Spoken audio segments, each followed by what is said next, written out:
scares the monsters looking in the dark. Gore and more team ready to embark. What's going on, Gorehounds, and welcome to another fantastic episode of the Gore and More podcast. I am your not so mean fluff master supreme, Big Johnny D, bringing the shit show in. However, as you know, I'll bring the shit show in along. For with me, as always, are my beloved Resistance homies. Started off with that Chad Daddy, all the way down from the Chattahoochee, the one, the only, Mr. Chad Chrisman. What's up, bitches? I forgot. I did not put on there the Dark Lord of Knowledge, so I apologize if you were waiting for that. I just realized that. You motherfucker. The I longest didn't pause notice ever. I was gonna say It there was, a long dude. And I'm pause. just like, my gerbil was not spinning his wheel. He was eating a ham sandwich. We have the Duke of the Dead, the Dean of the Deceased, Lord Scuba Cabra, Mr. Steve Vasquez. Buenos dias, mis amigos, and happy Cinco de Mayo. Oh, yeah. Happy Cinco de Mayo. Revenge of the Fifth. And we have that Bologna Amone himself, that Meat Mountain. We also like to call him that killing machine, Mr. Bobby Amone. May the 4th and Revenge of the 5th be with you all. Woo! All right. So, if you haven't looked at our title yet, we are talking 1984's The Terminator. We're all giving it 5s. End of the night, boys. Woo! Thank you. Good night. Vote in. See you later. Thank you. No, Good night. that's What what else good night, can I tell everybody. you that you probably don't know? No, honestly, I do not know Brody's score. I don't know Steve's take. So we will, who knows? I'm tanking the score on fucking purpose. I already told Oh, you. no, Brody. Well, you Oh, can't then do I'm that taking- on purpose. And then I am taking 0.01. every score Fuck for Bobby. every movie the rest of the year. 0.01. That's it. Every movie from now on is a 0 for me. I don't want to know nothing. It just hit me while, It just hit while you? you're thinking the score. Yep. Is this a phasmophobia or is this earlier episode related? Sacco. No, because we want to thank Scobby. Yeah, thank Bobby's score. I want Bob to get Oh. the Sacco. Yeah, that could just naturally happen, man. It's could- better. I You know. gotta just let I know. you gotta I let know. nature take I its course know. with that, dude. There's no collusion going on. No, we can't. I don't know. Collusion. Feeling it. Oh man. So yeah. Anyways, we are talking 1984's The Terminator. I know we've been talking about this for the last couple of fucking weeks, and I'm very excited too. But Oh, yeah. before we can do that, we gotta do it how we always do it, and we gotta talk about what we did in the last weekend or didn't do or whatever the fuck. So, Mr. Vasquez, how them pipes Ladies and- doing, homie? Ladies and gentlemen, it is now time for your Slice of Life. Yeah, buddy. Thank you for that, sir. Yeah. Yeah. Chad Daddy, the reins are in your hands, bud. How was your weekend? Well, my week started off okay, and then shit hit the fan midweek when at 11 o'clock in the morning on Wednesday, myself and about a dozen other people got called into a meeting at work to be told that we were all losing our jobs because the economy sucks. You know, we work for the coal industry basically, and it's a very uncertain economy. So in total, 25 people lost their jobs that day. Damn. Damn, dude. That's probably close to a third of the workforce there. Now, it's not all production either. There were office people, there were engineers, it was higher ups, everybody across the board. It wasn't like just production, like, fuck you guys. No, they hit everyone with it. Okay. So, Still it sucks. sucks. It sucks, but yeah, I mean, they did say, once things, do pick up again, that they'll call us back. But there's no callback date, so Yeah. could be so it's a just- month. It could be a couple months, could be 6 months, who knows? So Right. Yep. we'll just see. All right. It sucks, All but you can do. Yep. Yeah. so aside from that, my wife's birthday is actually tomorrow, so we had some little celebrations. We started celebrating her birthday this weekend. Her parents took the kids, so we just did some adult stuff like, what did we do? Just went out shopping, went to her friend's house, went out to dinner a couple of times, went to the, it's called the Phipps Conservatory in Pittsburgh. It's an indoor botanical garden. Okay. It was really nice. But unfortunately, we were too early for them to, there's one room where it's like, there's all these flowers that they have, it's full of butterflies, right? But we were about 5 days too early for the butterflies. They were still in the midst of hatching. Okay. Hmm. Butterfly museums are cool, dude. Especially like, you go in there and you're like, come on, land on me. Yeah, I mean, there are a couple, but you could see the little hatcheries in the background. You could see the little chrysalises hanging down. There were a couple butterflies already emerged, but yeah, we're a few days too early for that. So we're gonna take the kids down sometime this summer and let them see it. Nice. Yeah, yeah. And like I said, just went out to dinner a couple times, hung out with her friend Sarah, stuff like that. It was a nice, relaxing, nice, cozy weekend. Did some Phasmophobia Thunderdome with the boys. Nice. Hmm. To which I still don't know how it's always fucking Scoobs and Brody. I don't understand. That is some nonsense. That's some I bullshit. swear they're hacking. I told you I'm on Xbox. Brody's the only one on PC. There is always a way.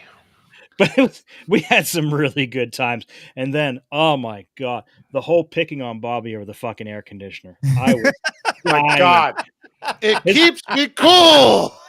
So his air conditioner God was damn running. It sounds like a 747 taking off right behind it. It is loud as fuck. Like, I'm pretty sure that led to the ghost finding him a couple times. Yeah, because he's like, I don't know how the fuck it found me behind here. I'm like, Bobby, your air conditioner's loud as fuck. The ghost can hear your fucking mic. And as I'm looking at you right now, it's right next to me. I don't really have nowhere to go. So we're fucking playing, right? Bobby's just dying and dying. So we're like just cracking jokes the entire time. And I'm like, so how is that trip to Mars going, Bobby? Like, you good there out in space? Because just all you hear is the entire fucking time. God, it was so fucking funny. And then Brody making the AI images. Oh my God. Oh, What? Not for nothing. What kind of mic do you use when you're playing on PlayStation?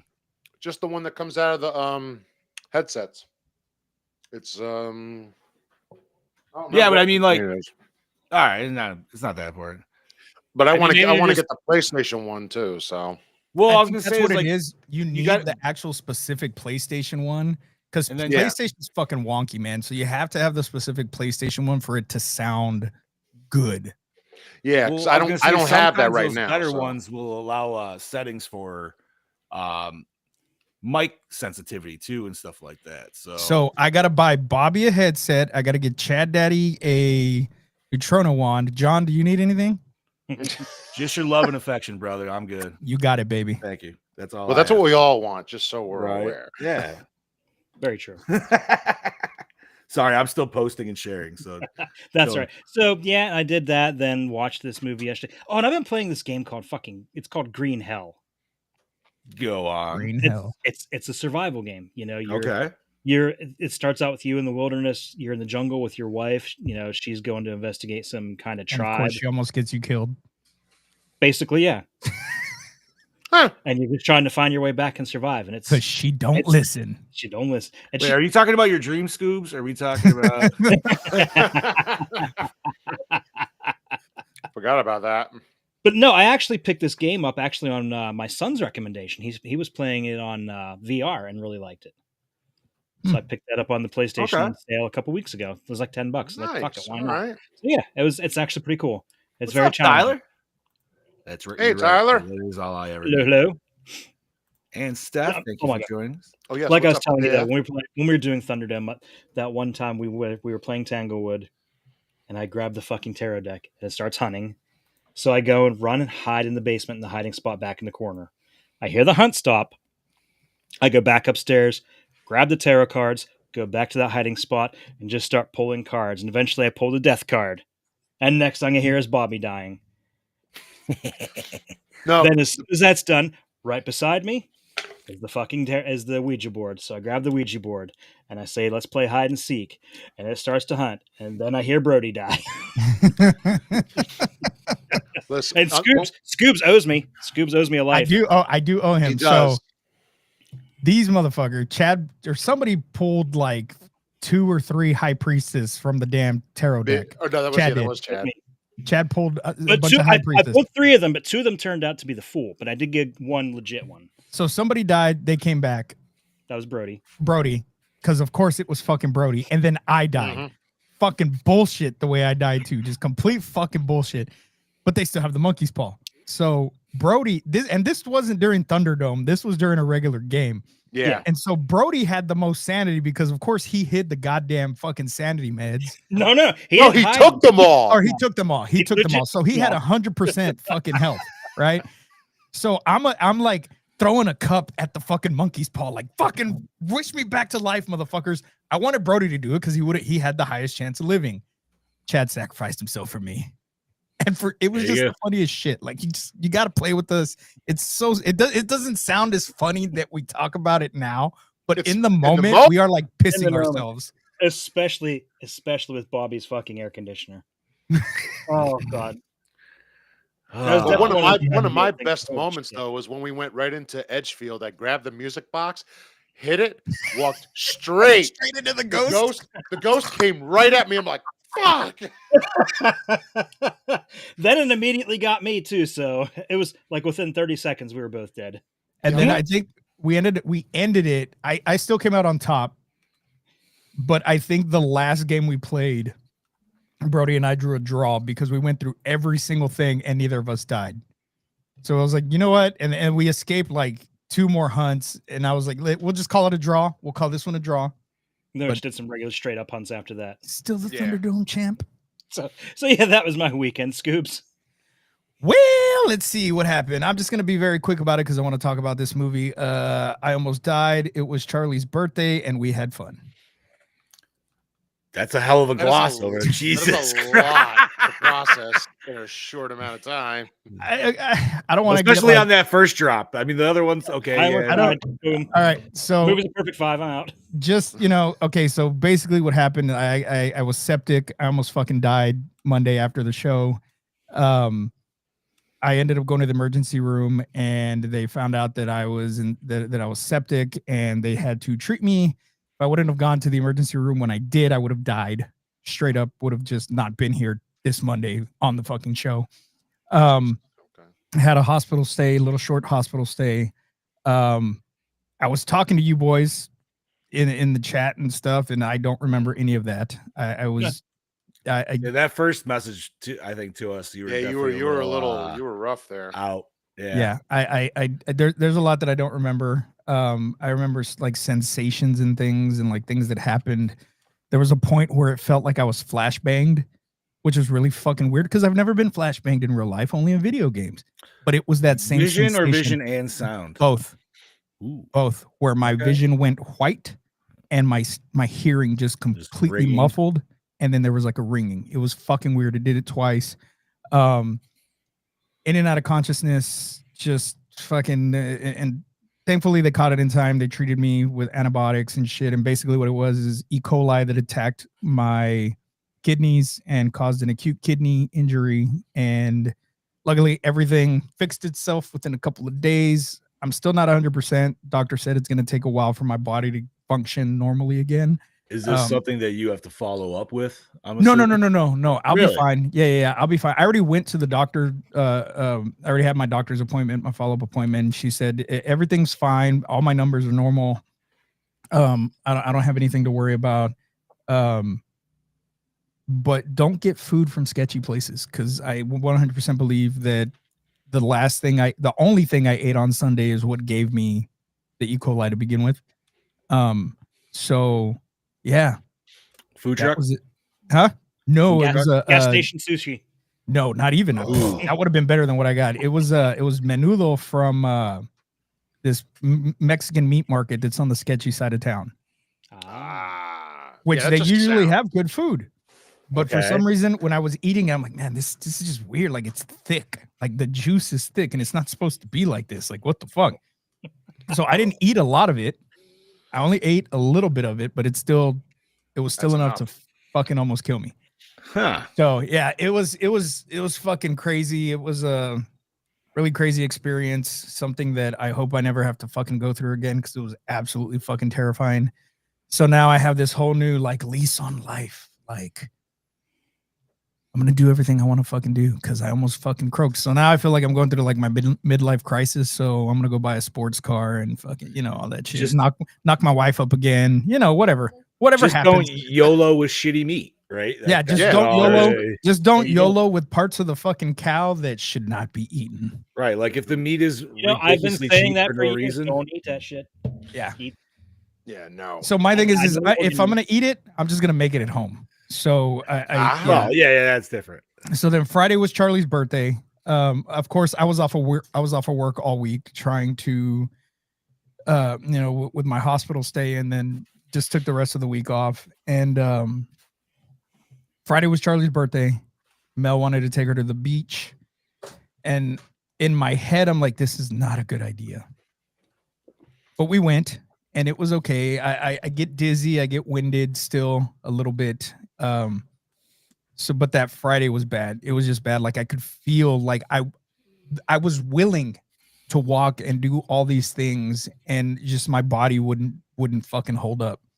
So she had a nice little time. It was her first time touching the water at the beach and just having fun, and it was good. Like I didn't want to ruin her birthday.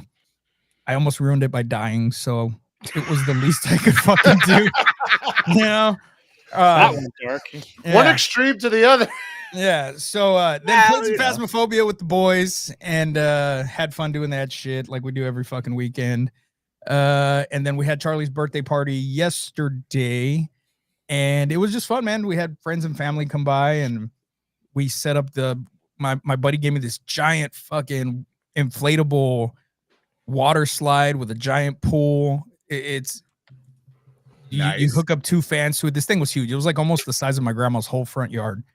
And so we just had that set up for the kids, and I was gonna barbecue and stuff, but I didn't want to push it, so I just kind of sat down the whole time, and we just ordered pizzas and stuff, got some Little Caesars, and had the kids eat that, and they had fun. It was a good time. Grandma had a good time. Everybody had a great time, and that was it. And then I got to watch this movie with Sam.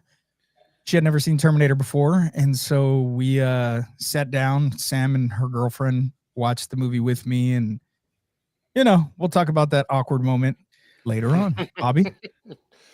Well, let me start off. I did not almost die. That's for sure.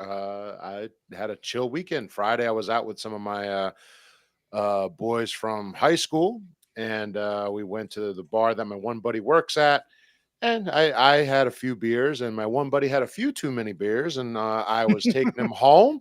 He got to the front door of his apartment, which is right next door to another apartment, which is on a porch. And all I saw was that porch get coated in a wonderful residue, Nice. I'm opening the door. Mind you, I think I maybe had like 6 beers. I mean, that doesn't do anything to me. Like, filled my foot up. So I'm like, he says, apartment's 82. All right, we're right in front of it. No, that one. There's only 182. No, it's 86. I'm like, bro, you got to get the. Okay. You got to get this shit together. He's like, what? I'm like, yeah, okay, never mind. I get up, open the door. Okay, go inside. I'm like, okay. Oh, no. I'm like, you okay, buddy? You okay? You good? Oh, yeah, he let it loose. I opened the door. It was like he was in another. There's a reason why I don't drink like that no more, because I don't like that. Hey, at least Not it that wasn't I in ever your really dryer, did. right? What's that? So at least it wasn't in your dryer. Oh, no. Yeah, Oh, yeah. at least you didn't throw up in your dryer, Bobby. Always look at the No, plus. but I got nervous because on the way Hey, come home, on. Where else was she supposed to throw up? Come on. Yeah, I mean, like, come on, guys. Where else are you? What about the supposed to throw washer? up Could in have your been dryer? better, just clean that The shit. dryer, obviously, with all the clean clothes. Hey, I got nervous because on the way home, he was starting to cough a little bit. And I'm in my car, and I'm like, oh, dear God, no. I was being a selfish prick. I'm like, hey, sit back. I'm like, oh, no, you're not throwing up in this car. This is not happening. He didn't. That was my biggest worry when Mel was taking me to the ER, because I was fucking vomiting profusely. Ooh. And I had the window down and my head was just out. But I was so fucking weak that literally my head was just hanging out the fucking side, and I'm just like Pulling a dog out the Like a window. golden retriever. Tongues adrift in I'm the puking, wind, like- I'm puking, and it's just all down the side of the fucking car. She's Wait, like, is hey, you did a good job not puking on the car. I said, no, I fucking puked all over the car. It's probably all under the fucking door handle and Like shit. freaking like Tommy Boy with the dog slobbering all over Chris But Farley. but at that point, there was nothing in my system. It was all fucking liquid because I was just trying to stay hydrated and shit. Fair enough. So Bob had a nice pukey weekend. Sweet. Yep. Saturday was a chill day. I worked out. I actually did a lot of yard work. I was being a dad. I cleaned up the grill, even though I'm not a dad yet. And I was burning a lot of wood that we had in the backyard. So I was burning that up. I cleaned off the patio and went to Costco and got some other shit done. And then I was at my brother's house hanging out with my baby niece. And him and I were watching the Monster Jam that was happening up in North Jersey. And chilled out, had dinner, came home and relaxed. And yesterday was an all-day date day for me and the missus. Nice. We went bar hopping, got a nice little buzz on, and then we had a surprise engagement party at her mom's house. Oh, nice. Which a surprise for her. I knew about it, which is why we kept it a surprise, because she sniffs out everything. Okay. Now, is that Nice. why you two had the little date afternoon, is to distract her so she didn't? Yes. So her mom's like, "How early can you get her out of the house?" I'm like, "How early do you want me to get her out of the house? Because I can make it go all day." And I did. So we went down to Asbury. We had brunch, and then next thing you know, it's like, "Oh, let's walk around. Oh, let's go in here. We'll go get a drink." And I'm like, Let's day drink. Why not? "There we go. That's it." That's her. She loves to day drink, and I do too. So I was like, "Okay, that's what we're gonna do." Went home, had a nice surprise. It was her family, a little bit of my family, pretty much the whole bachelor party we have, bridal party, whatever. And it was such a wonderful time. Everyone it was just wonderful to be with our family and friends. So it was a wonderful, wonderful weekend. And then I watched this movie for the 1,000th. I don't even know how many times. Not that I needed to. I think I actually watched it twice this weekend. So I'm ready to talk about Oh it. shit. John. Bob did a double decker. All right. I'll try to keep it short and sweet because I know we all want to talk and we're in the 20-minute range. So got to hang out with my Ghostbuster group this weekend. That was awesome. We did Maker's Fair. So if you ever heard of Maker's Fair, or if you haven't heard of Maker's Fair, it's a science fair. That's the best way to put it. It's a science fair with other vendors and shit like that. I think you talked about this last year. Yeah, last year I went as a patron with the family, but they reached out to our group and our one coordinator was like, "Yo, would you guys want to do this?" I was like, "Yes, absolutely, sign us up." But we did our normal thing of doing a raffle and stuff like that. But what we did differently this time is we tried a free slime making class, and we actually pretty much ran out of supplies right by the end. Like it was tight, but it was fun. And while that was all going on, so we're doing the raffle, the slime making. Our boy Logan at the end, so he 3D printed a really nice ghost trap for himself down the road. So he started 2 more. He did one that was like half scale, or I'm sorry, not half scale, like halfway built. Then obviously his full built, and then he had all the parts printed, and he assembled one all throughout the day, and we put that in our raffle at the end of the day. So that was like, everybody was like, "I can win that." I'm like, "Hell yeah, you can." And all this other cool shit over here too. But no, there was other cosplayers there and shit. There was a couple Star Wars groups and stuff, obviously given with the weekend and everything, which actually there was a 501st group there and they had a full-size Jabba the Hutt. That was fucking awesome. So there was let's see, they had like ham radio guys, mini drone flyers. They had a personalized planetarium, which was fucking cool. Like I didn't get to go in it. I wanted to. We saw her set it up, and then me and my boys went over to talk to her about it. We were like cheesing her up, like, "Oh, this is awesome, blah blah blah." And not once did she ask, "Would you guys want to go in and check it out?" Because we were all fucking fiending to do it. But it just looked like, because like it just looks like this weird inflatable igloo, and you're like, "What the fuck is that?" They had a small arena built where they had battle bots going on. They had like legit metal battle bots. Not as good as the show, obviously, but still awesome nonetheless, man, because they still had like spin and buzz. What was even cooler, they had mini bot battles, dude. They were called Lego Sumo bots. And that was like battle bots with Lego bots, dude. That shit was fucking awesome. Yeah, they had tons of, they had vendors and shit, a lot of like 3D print and stuff and everything.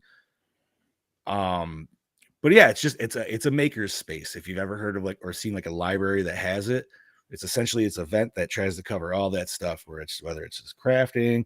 Dude, they had a whole wood lathing section where you can go help make like fucking chair legs for chairs and shit like that. Like you can learn how to do that. Yeah, it's That cool. sounds cool. That's cool.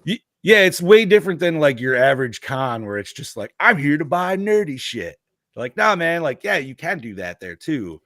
But it's more about like expanding the possibilities of what you could do with like just your, fun and imagination and all that other good shit, right? So and then Sunday I went into dad mode.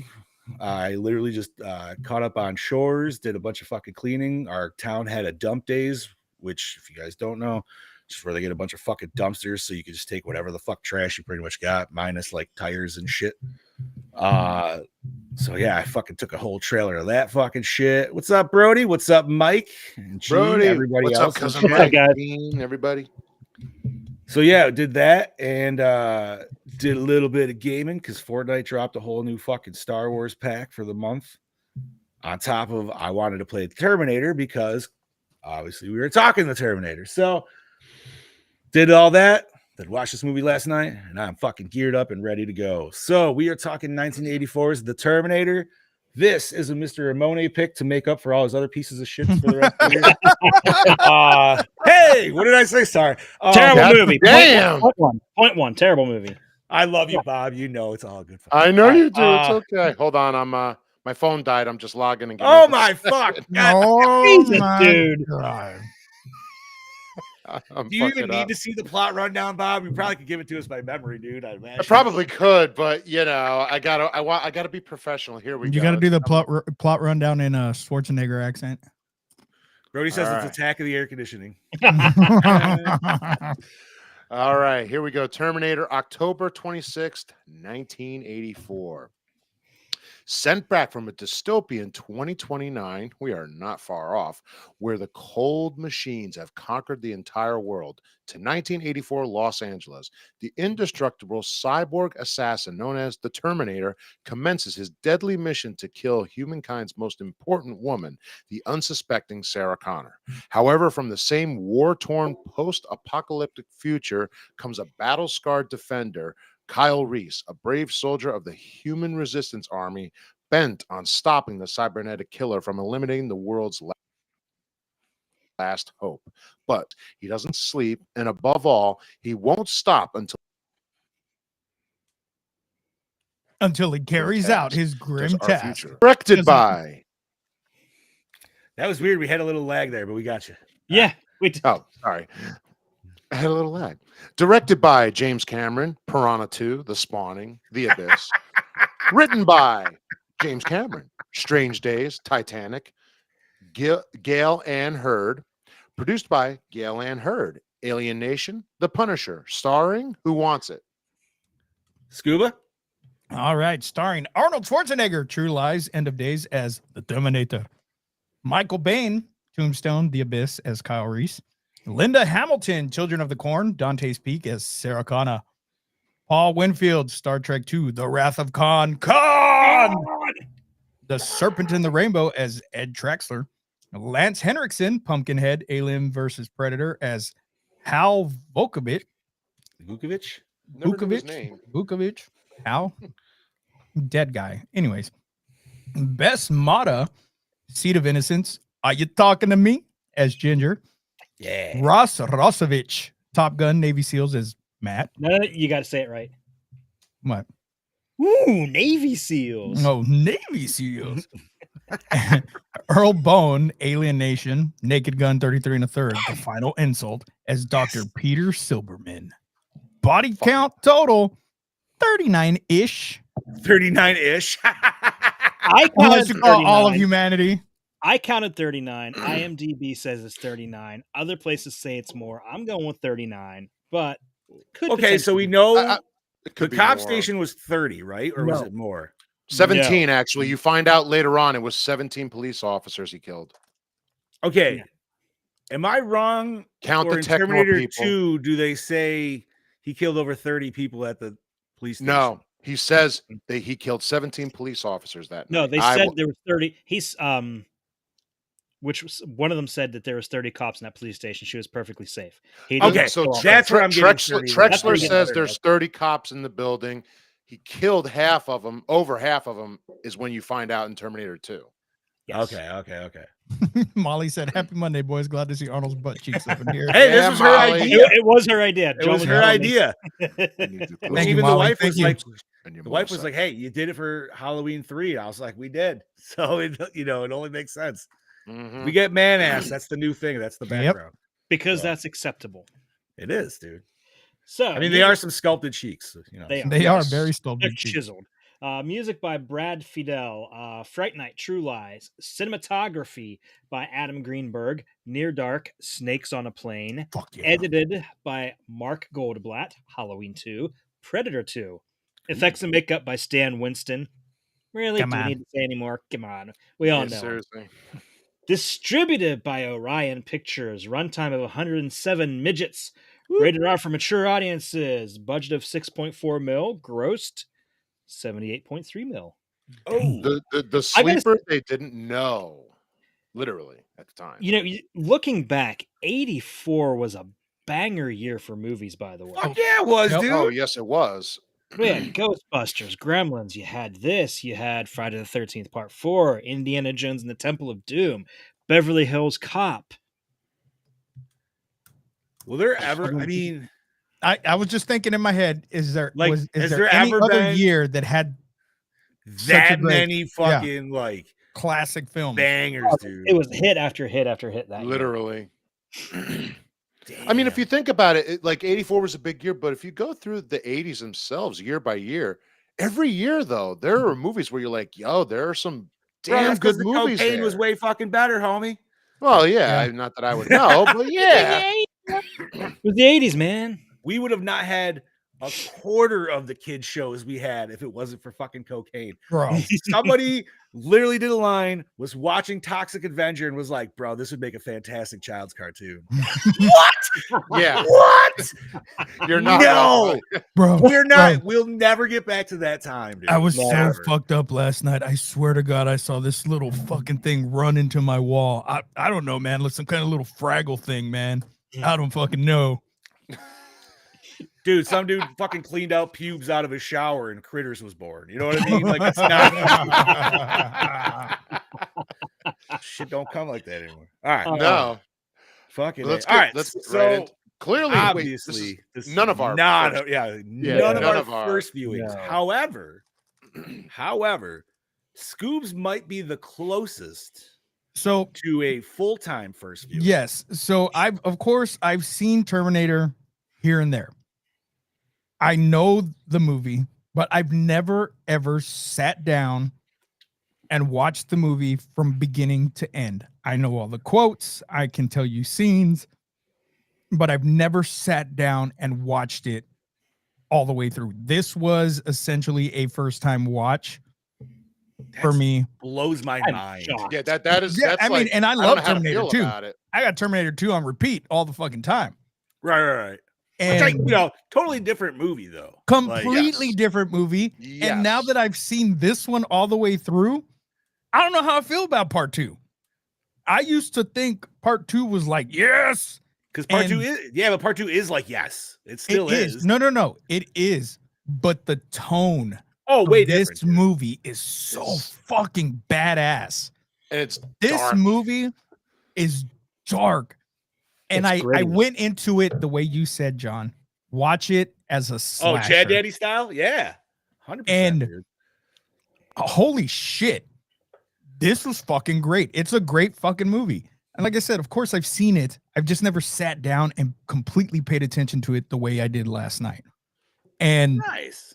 I had so much fun fucking watching this, but it did create one of the most awkward moments. So my daughter came down, my Story oldest daughter time. came down for Charlie's birthday. We're sitting on the couch watching this, and she's there with her girlfriend. And we're watching the movie, and Arnold comes back naked. I was like, don't worry, they don't show his dong. It's fine. Yeah. Next scene, there's Arnold's wiener flopping back and forth. She looks at me, Slinging in she's there, like, what baby, the fuck? I slinging was like, oh my around. God, I didn't know. I had no fucking Laughing idea. off his thighs. And like I said, growing up, watching this on tube TVs. Mhm. You don't with see that it. You don't see No. Fuck no, You don't see dude. it. It's just dark. It's just like, Yeah, okay. it's just dark. But in that 4K, But yeah, now 4K you high get that 4K. definition. ultra Right? high, high You def. know somebody on the lighting crew was just over there with one flashlight trying to highlight that bitch. Like, just get a little shimmer on it, Like, dude. just get a Hey, little. can we for get the a little people out more there. light on Arnold's penis? Come on, Right? Just a little more And light. you could hear Arnold. Hey, don't show them everything. They can't see everything over here. All right, you got to keep it a mystery. Leave a little bit. to the imagination. But the way the movie even starts off, Right in it's the so right in the just future. yeah, I love that. I love that we start off in the future. We get the text on the screen talking about what happened, and and it's just Short and sweet too. It's Yeah. not even long Literally. text. It's short just, and hey, sweet. We're Gene's into it. came, we're fucked. Here we are. Yeah. All right. And so we get introduced to Arnold as Terminator and Kyle Reese, and it very much mimics in part 2 with the way that they both come back or whatever. He was so chilling. He was so scary in this fucking movie, man. So fucking scary, like from the get-go. Because, like I said, I've seen it, but I just never paid attention to it. He's fucking scary. Like, he is 100%. If I saw that motherfucker, I'd have just turned and walked the other way because fuck that big guy in the leather. We would all be like the guy in the hotel, like, what the? Yeah, like what the fuck? Yeah, exactly. What's like? I thought he got even creepier after he got singed eyebrows and hair. Yes.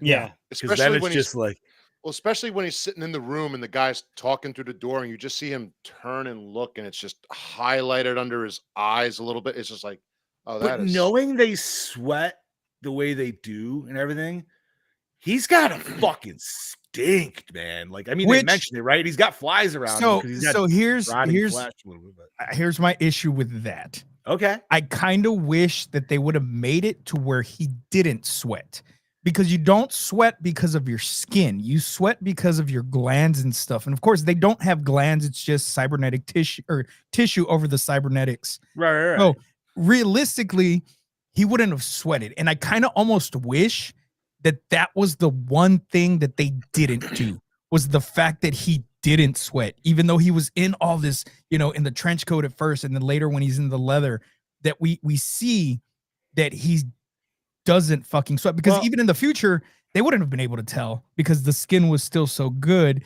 and it's very dark. There's not a lot of lights and shit. But that was the whole reason why they even explained it with Okay, this so- whole new batch, because the other ones were Yeah, rubber. this was- this- So it remember, Yeah, this yeah, was a the other one's new- rubber. Yeah. So remember Okay, because there- Kyle said it first, like the 600 series had rubber skin, so you could not get Yeah, away you could with tell. it. So this skin and all that is on top of this endoskeleton is grown for them. So they probably, I'm willing to bet in that future, there's probably glands. They probably put it in there, but it's probably minuscule. It's just to make it look like Yeah. it's So there. initially So- in the original treatments, there was supposed to be like a series of internal organs. Terminators are supposed to actually have a pumping heart, and they have to because it pumps blood to keep the skin The alive. skin, yeah. really, So, okay, Yes, they have to eat. They have to. They really, have, yes. I'll get into it in my behind the scenes stuff more. That's but- cool. I think that would have been really cool, because then what we see in Salvation makes way more sense. makes Mhm. way more fucking sense. But Yes. I mean, Salvation still covers it why does. that was. It does. And for sure. I love that fucking movie. I want to get fuck Okay, what anybody dude. says. I fucking love that movie. No, No, Salvation is fantastic. But here's what I'm going to go with real quick, because we're on Salvation a little bit. But here's where I like Salvation, but here's where I'll say it: the first movie and the second movie. I mean, that's all you feel- really need. No, No, and that's that's not true. fair. But here's They're what I'm fucking getting top at. tier. I like that there was a war movie made. My issue is the war scenes alone in the first movie and the second movie is just so nitty gritty, dark, and ugly with the future that Salvation, I'm like, yeah, I like it. It's cool, but I'm like, I don't feel. It takes away. it So takes what away it is, so Bobby? much. It's the lighting. It's the lighting. It's that 80s. It's that 80s lighting that where the night The is blue. blue. It's the Blue, blues. baby. That's what it is, and that's the difference. That's the main difference between those first Now- two. Because I know T2 was in the 90s, but it's But let me still, argue. Let me argue against that fact. Salvation War takes place before those other wars.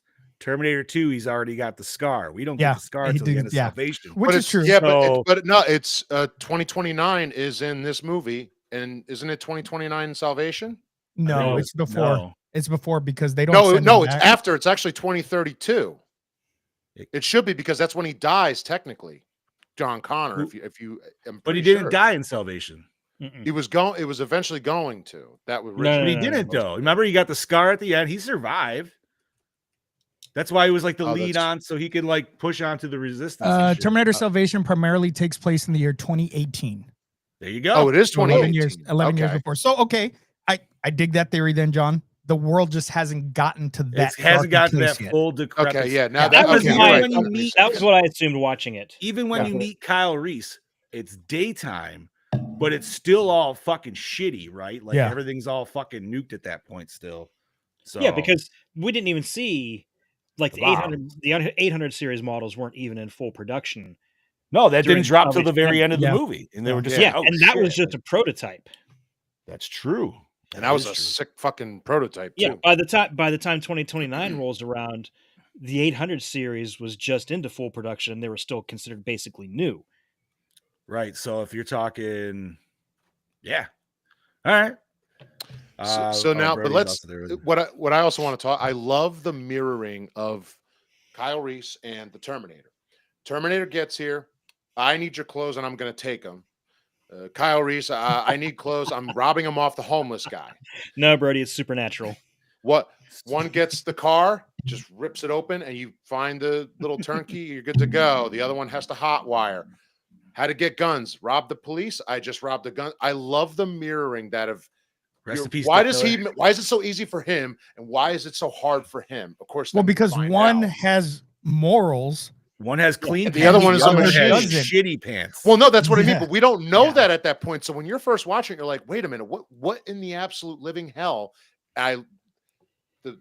Him fixing himself is so gnarly. I love that scene. He's dude. got Yeah, all the. it's so- He's just. I looked over at Sam and I said, I regret every single fucking tattoo that I have on my forearm right now. She's like, why? Because now you want that open. I said because fucking- I totally would have done from here down a fucking Yeah. 800 fucking hand, endoskeleton hand. Oh, I thought you wanted to just do the open hole. No, Also fuck be no, dude. cool. I would have done everything. Well, yeah, I mean, You even that still would've looked cool, can. like, no, And not I- too much. It would just go He over also- it, son. Him taking out the eye is so cringy. I'm sure Brody's like, yo. Oh, what the dude. fuck? When I saw him fucking do that shit, I'm like, Brody. With an X-Acto knife, Yeah. knife, not exactly something that, I mean, this was such a movie of mystery till that point, and then you go, what the fuck is that thing under there? Yeah, that was So- your first real good glimpse of what these things look like. Yeah. You know what's funny is I was going to ask this. And I did. So obviously I wasn't even born when this movie came out. And neither was I. I was 2. So what was your first time ever watching I this was. movie? Oh, I had to have Do been. you remember? It was in the 80s. I I know remember. that, but Because like I said, I didn't sit through it. specifically remember my. I saw it right after it first came to home video. Did you? So I saw it early 90s, dude. Like Terminator 2 would have been out. So I would have probably saw it like 92 because I would have been 7. I remember my mom went out with her friends. So the old man was like, let's go get a video and a pizza. And I went bugging him because I keep seeing the Arnold poster at Pick a Flick. And I was like, I want to get that movie. And he's like, yeah, it's pretty cool. And I still remember to this day when we got to the sex scene and he was like, oh shit, I forgot about that. And he's like fumbling for the fast forward, but it's still going on because he can't fucking get it. I'm just like, I fucking covered Yeah. Sam's eyes. I put my hands over Speaking Sam's of- face. I was gonna ask you about that scene too. I was like, yo, the dog was weird. How was that scene, dude? Like, oh. I made it awkward Yeah, on we purpose. were watching that last night, and I looked at my wife and said, this is one of those rare times where, you see a movie and they'll just throw in a gratuitous sex scene. It's not really essential. Like, this is absolutely crucial. to Yeah, this it entire has franchise. to happen. So crucial. And I had to explain to Sam because Sam was like, well, if she slept with him, like, what if he gets her pregnant? I said, exactly, Sam. She's like, oh, fuck. You literally John saw the Connor's light dad? bulb. fucking Yeah, she's pop like, on, dude. that's his fucking dad. I'm like, yes. She's like, what the fuck? So like it was great sharing that sharing that moment with her where it was just like you saw the fucking light just click. And I'm like, yes, that was the whole point. That's why John sent him back. It had to be Kyle to go back because that's his fucking dad.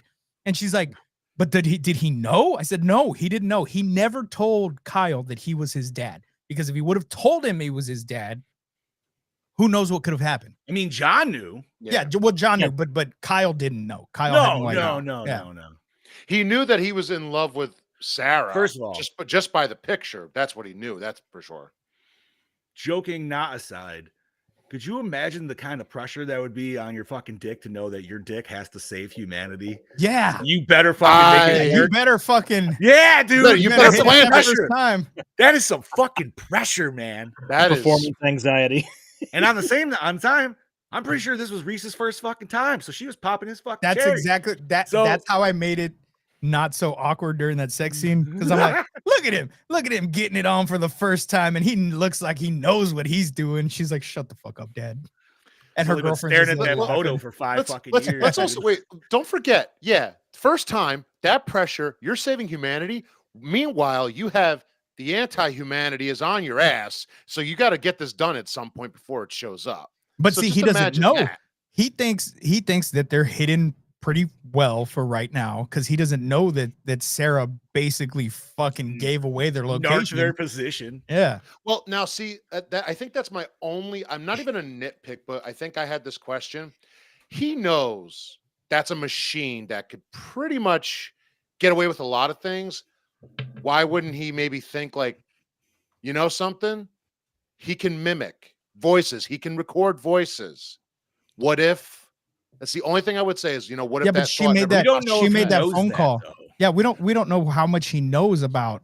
Yeah, that but model. I'm sure. Yeah, but I'm willing to bet he knows more. So he could have been like, "Hey, wait a minute." When you didn't tell her not to say anybody, he specifically was like, "Yeah, don't tell anybody where he we did." are, So blah, blah, blah. he knew. So she broke that rule. So that's yeah, but that's why that scene fucking works so well, man. Because it's your ma. You know what I mean, dude? Yeah. Like, and I don't know, maybe not, maybe so. I never realized that scene for what it was when I was a kid. I never paid attention that he was actually at her ma's cabin or something like that. I don't know why. Yeah, just was kind of like a fluff over scene, probably because I was like a little kid and I was like, I just saw titties. So, wasn't really, I was still like blood rushing at that fucking. And now you look at it like, oh. Yeah, because like that moment, dude, like I almost wish maybe they showed him breaking in there, but actually it is kind of a nicer reveal of like what's going on with that pan. Yeah. And you're just like, oh shit. Like when you actually get that realization, I'm like, oh dude, he fucking murked her mom. Yeah, like, and it mimics it in Terminator 2, which I never paid attention to that scene before. Well, this movie comes back, like everything's like there's a lot of shit that's not wasted in it, right? Yeah. So we already get the baseline of the mimicking with the cop right from the get-go, and we're just like, oh, cool. Like you're seeing him do it. You already know. You don't necessarily know it's going to come back into play, but it does. And there's a lot of that shit that does too. I don't know, man. It's such a tight fucking movie. For sure. Let's also. There's another scene. Come on, but the gun shop scene. Who here doesn't watch that and wants to just poor Mr. recite that Futterman. whole fucking thing? Come on. Right. Anybody who watches this goes, yeah, now I want a 45 long slide, motherfucker, which I don't even think they make anymore. I want the plasma one that he was talking about that they did. Phase plasma rifle at 40-watt range. All those guns now are fucking illegal. I know. Buy them anywhere. That's what's fucking insane watching That's this the fucked movie up part. now, dude. You're just like, man, I couldn't buy half of this shit fucking now. Yeah, but You know in what the the 80s, you could walk in, wait 15 days, and you got a Uzi. You know what the funniest part is, though? I don't even know if that Uzi would have been the 15 days. No, the Uzi. That was on the back rack. Yeah, that's right. That was the handgun. The handgun was the handgun. 45 was is, 15 and days. that's still Yeah. that's for certain states. It is. So yes, you would have been able to walk in and be like, "What's up, Dick Miller? I'm going to take that Uzi." All right, no problem. Here we go. And then Phil, here's your paperwork. Yeah. But the funniest part is the 12 gauge autoloader he gets. That was probably one of the premier autoloaders you could get for a long time. 2001 is when they stopped making them.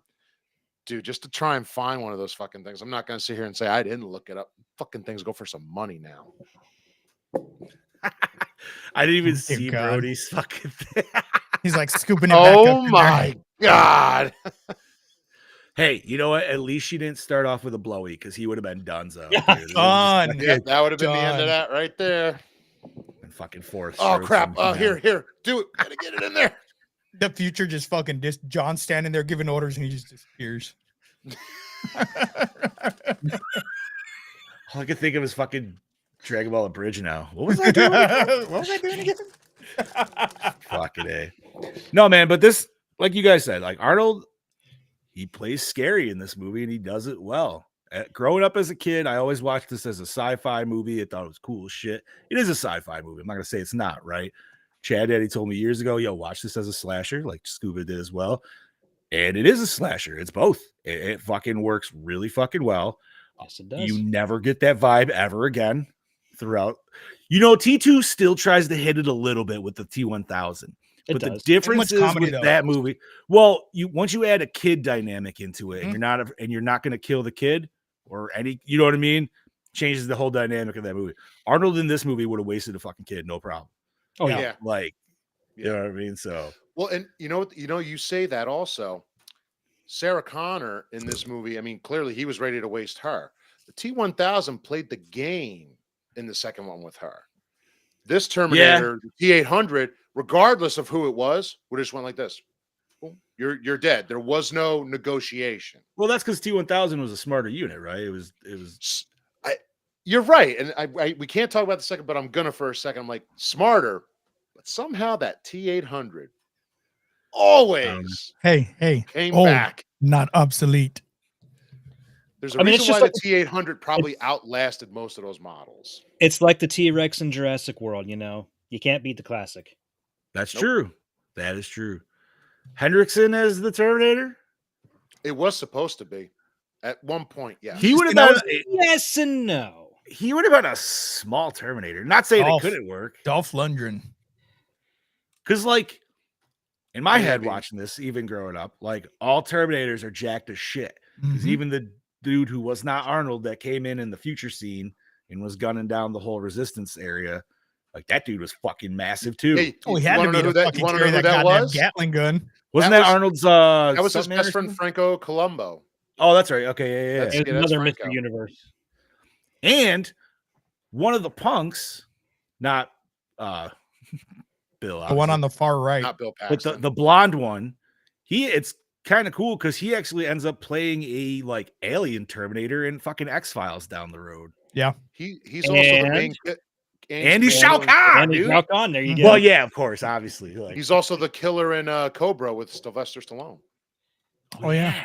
that's a movie I don't Oh miss shit, watching I haven't that. seen that since the 80s. Ooh, That was the first thing though I said to the wife. I Was that just like, another 84 movie? Or was that 85? 86. Was it? Was 80, really? For That's 86? I'm not Eight, even or trying 85, to 86. put I in know it on was that not one because I 84. do not know. All right. Yep. So 86. all right. Fuck yeah, Bob coming in on that.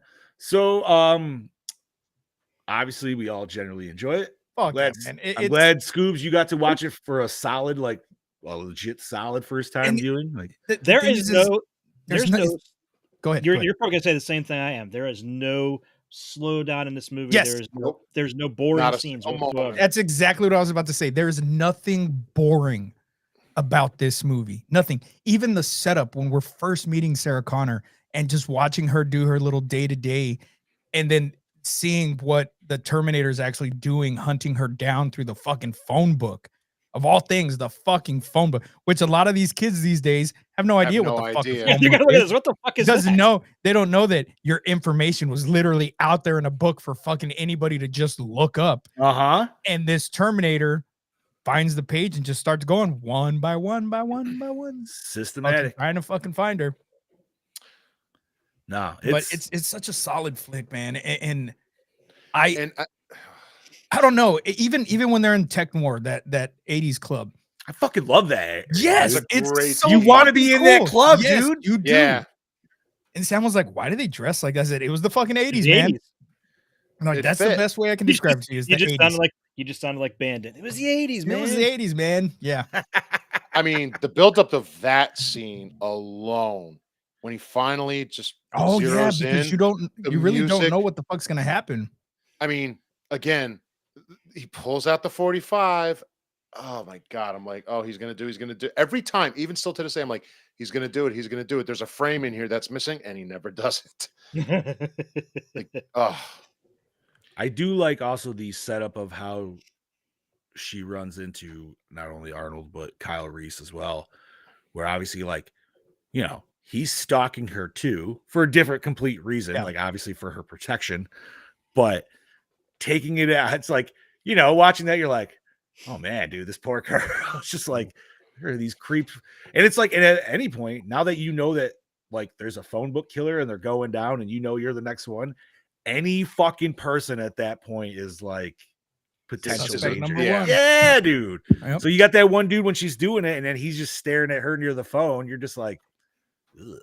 Yeah, that dude was, You're like, that dude was creepy. I'm like, I looked over at Sam and like, what the fuck was he staring at her like that for? Like, what the fuck was? He was What's giving this it a dude's fucking problem? stank eyes, bro. Just it was gross. He was like that extra that wanted a line but couldn't say it, and Right? he was trying like, to stay with his eyes. I mean, yeah, this movie is it's solid. There's nothing I can't, and I'll say it now. There's nothing negative I can find about it. No, because you know what? And one thing we didn't even talk about personally for me is the score. I was just Oh, about to fucking say that. love the score of this movie, Dude, the score is so fucking good. Which- so goddamn good. I know you have it as well, Scuba. But man, if you pick up the Terminator game, that score is right there on fucking point. Dude. I already beat It's it. just like, I already did you fucking really? beat the game. I Yeah, still fucking gotta beat get it. All three I gotta modes? get it too. And okay, so I started playing the second mode. The story and- mode? Yeah. So I beat the story mode, the first story mode already. No, but I mean the 84 story mode. Sorry. That's There's the a second 84 mode. story mode. That's Yeah, in- it's supposed to do parts that tie into the actual 84 story. This is in the Resistance game, right? Yeah. Okay. And then there's the infiltrator mode where you play the Terminator. And The there's no infiltrator saves. mode fucked with me with my vision. Like it Yeah? fucked with my because when it goes Is it to all? the- Is it the whole all red vision? when you switch, because you know how you can switch to your Yeah. night vision. So Uh-huh. when you switch to night vision, you're in the red. When Mm. you look away from your TV, it fucks with your vision, dude. Like it was hard to fucking play it. Like it took a shit. while for my vision to fucking like get back to normal. Like it was fucking weird. So I was like, fuck this mode. But I beat the original, the first story mode, which was fucking good. It was so goddamn good. I'm only a little bit into it yet, so I haven't done much. But I grinded through that fucking game. It's so fucking good. it's way more of a Fallout style game than I Very personally much anticipated. so Fallout, especially when you have to like pick locks and shit. Yeah, and, like Um, actually You talk. sold me there. You sold me right. Yeah, You got to talk to Yeah. all the civilians. You gotta and talk they to give you different everybody, quests and shit. And your choices do matter. impact the fucking end of the game. And I fucked up one choice, so I Ooh. want to go back Okay. and make the correct choice. I'm not gonna tell you what it is. No. But Thank you. I still got a good ending for the game, but there was just one fucking choice that I made that Huh. completely fucked up. And Okay. then you find out things and you find out who the stranger is that's talking to you. And look, man, it might be obvious to y'all when y'all play it and get to that point. My mind was fucking blown. I should have known who the fuck it was.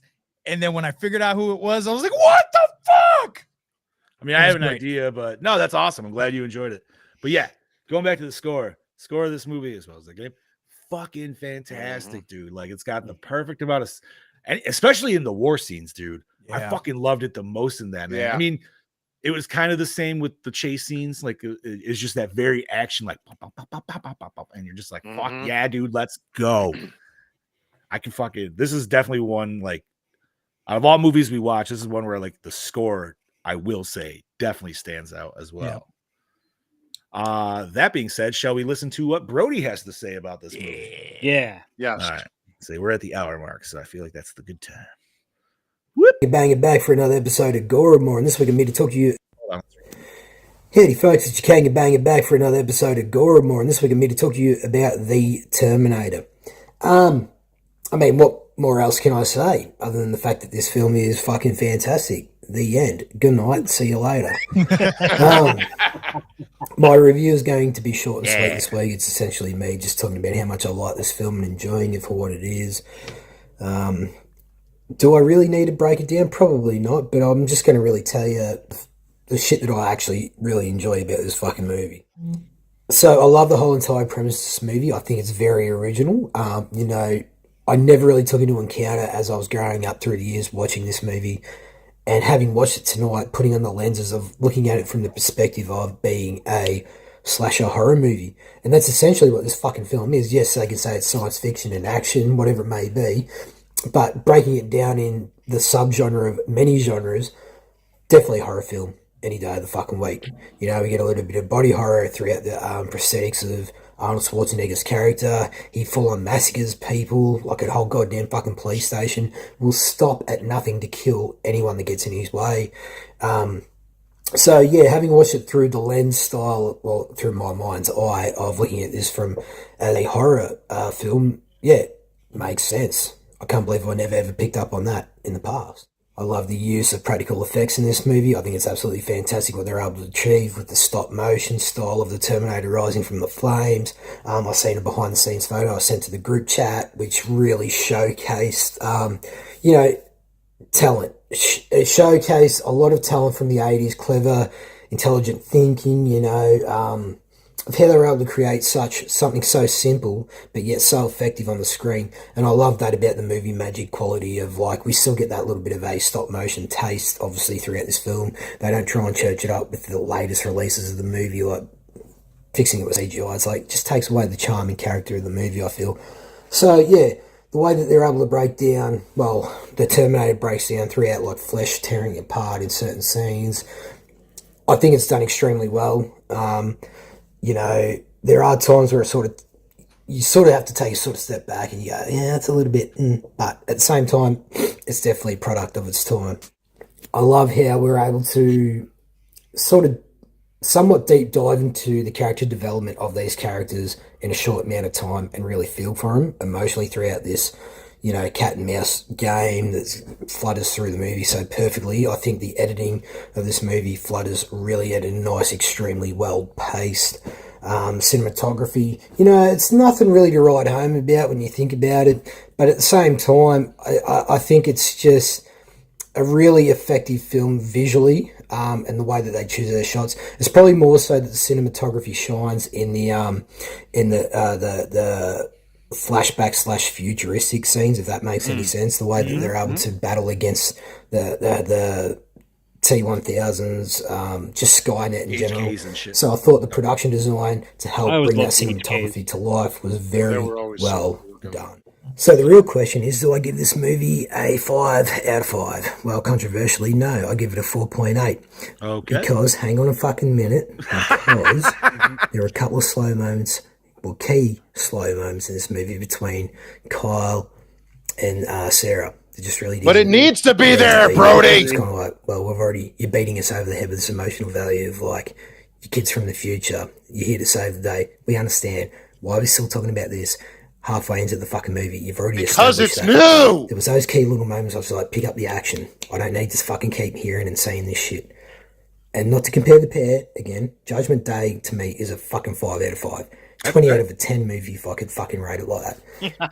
That's a perfect movie. The key slow moments in that movie are still interesting dialogue between the two because it's setting up a bigger, much bigger premise and a world building.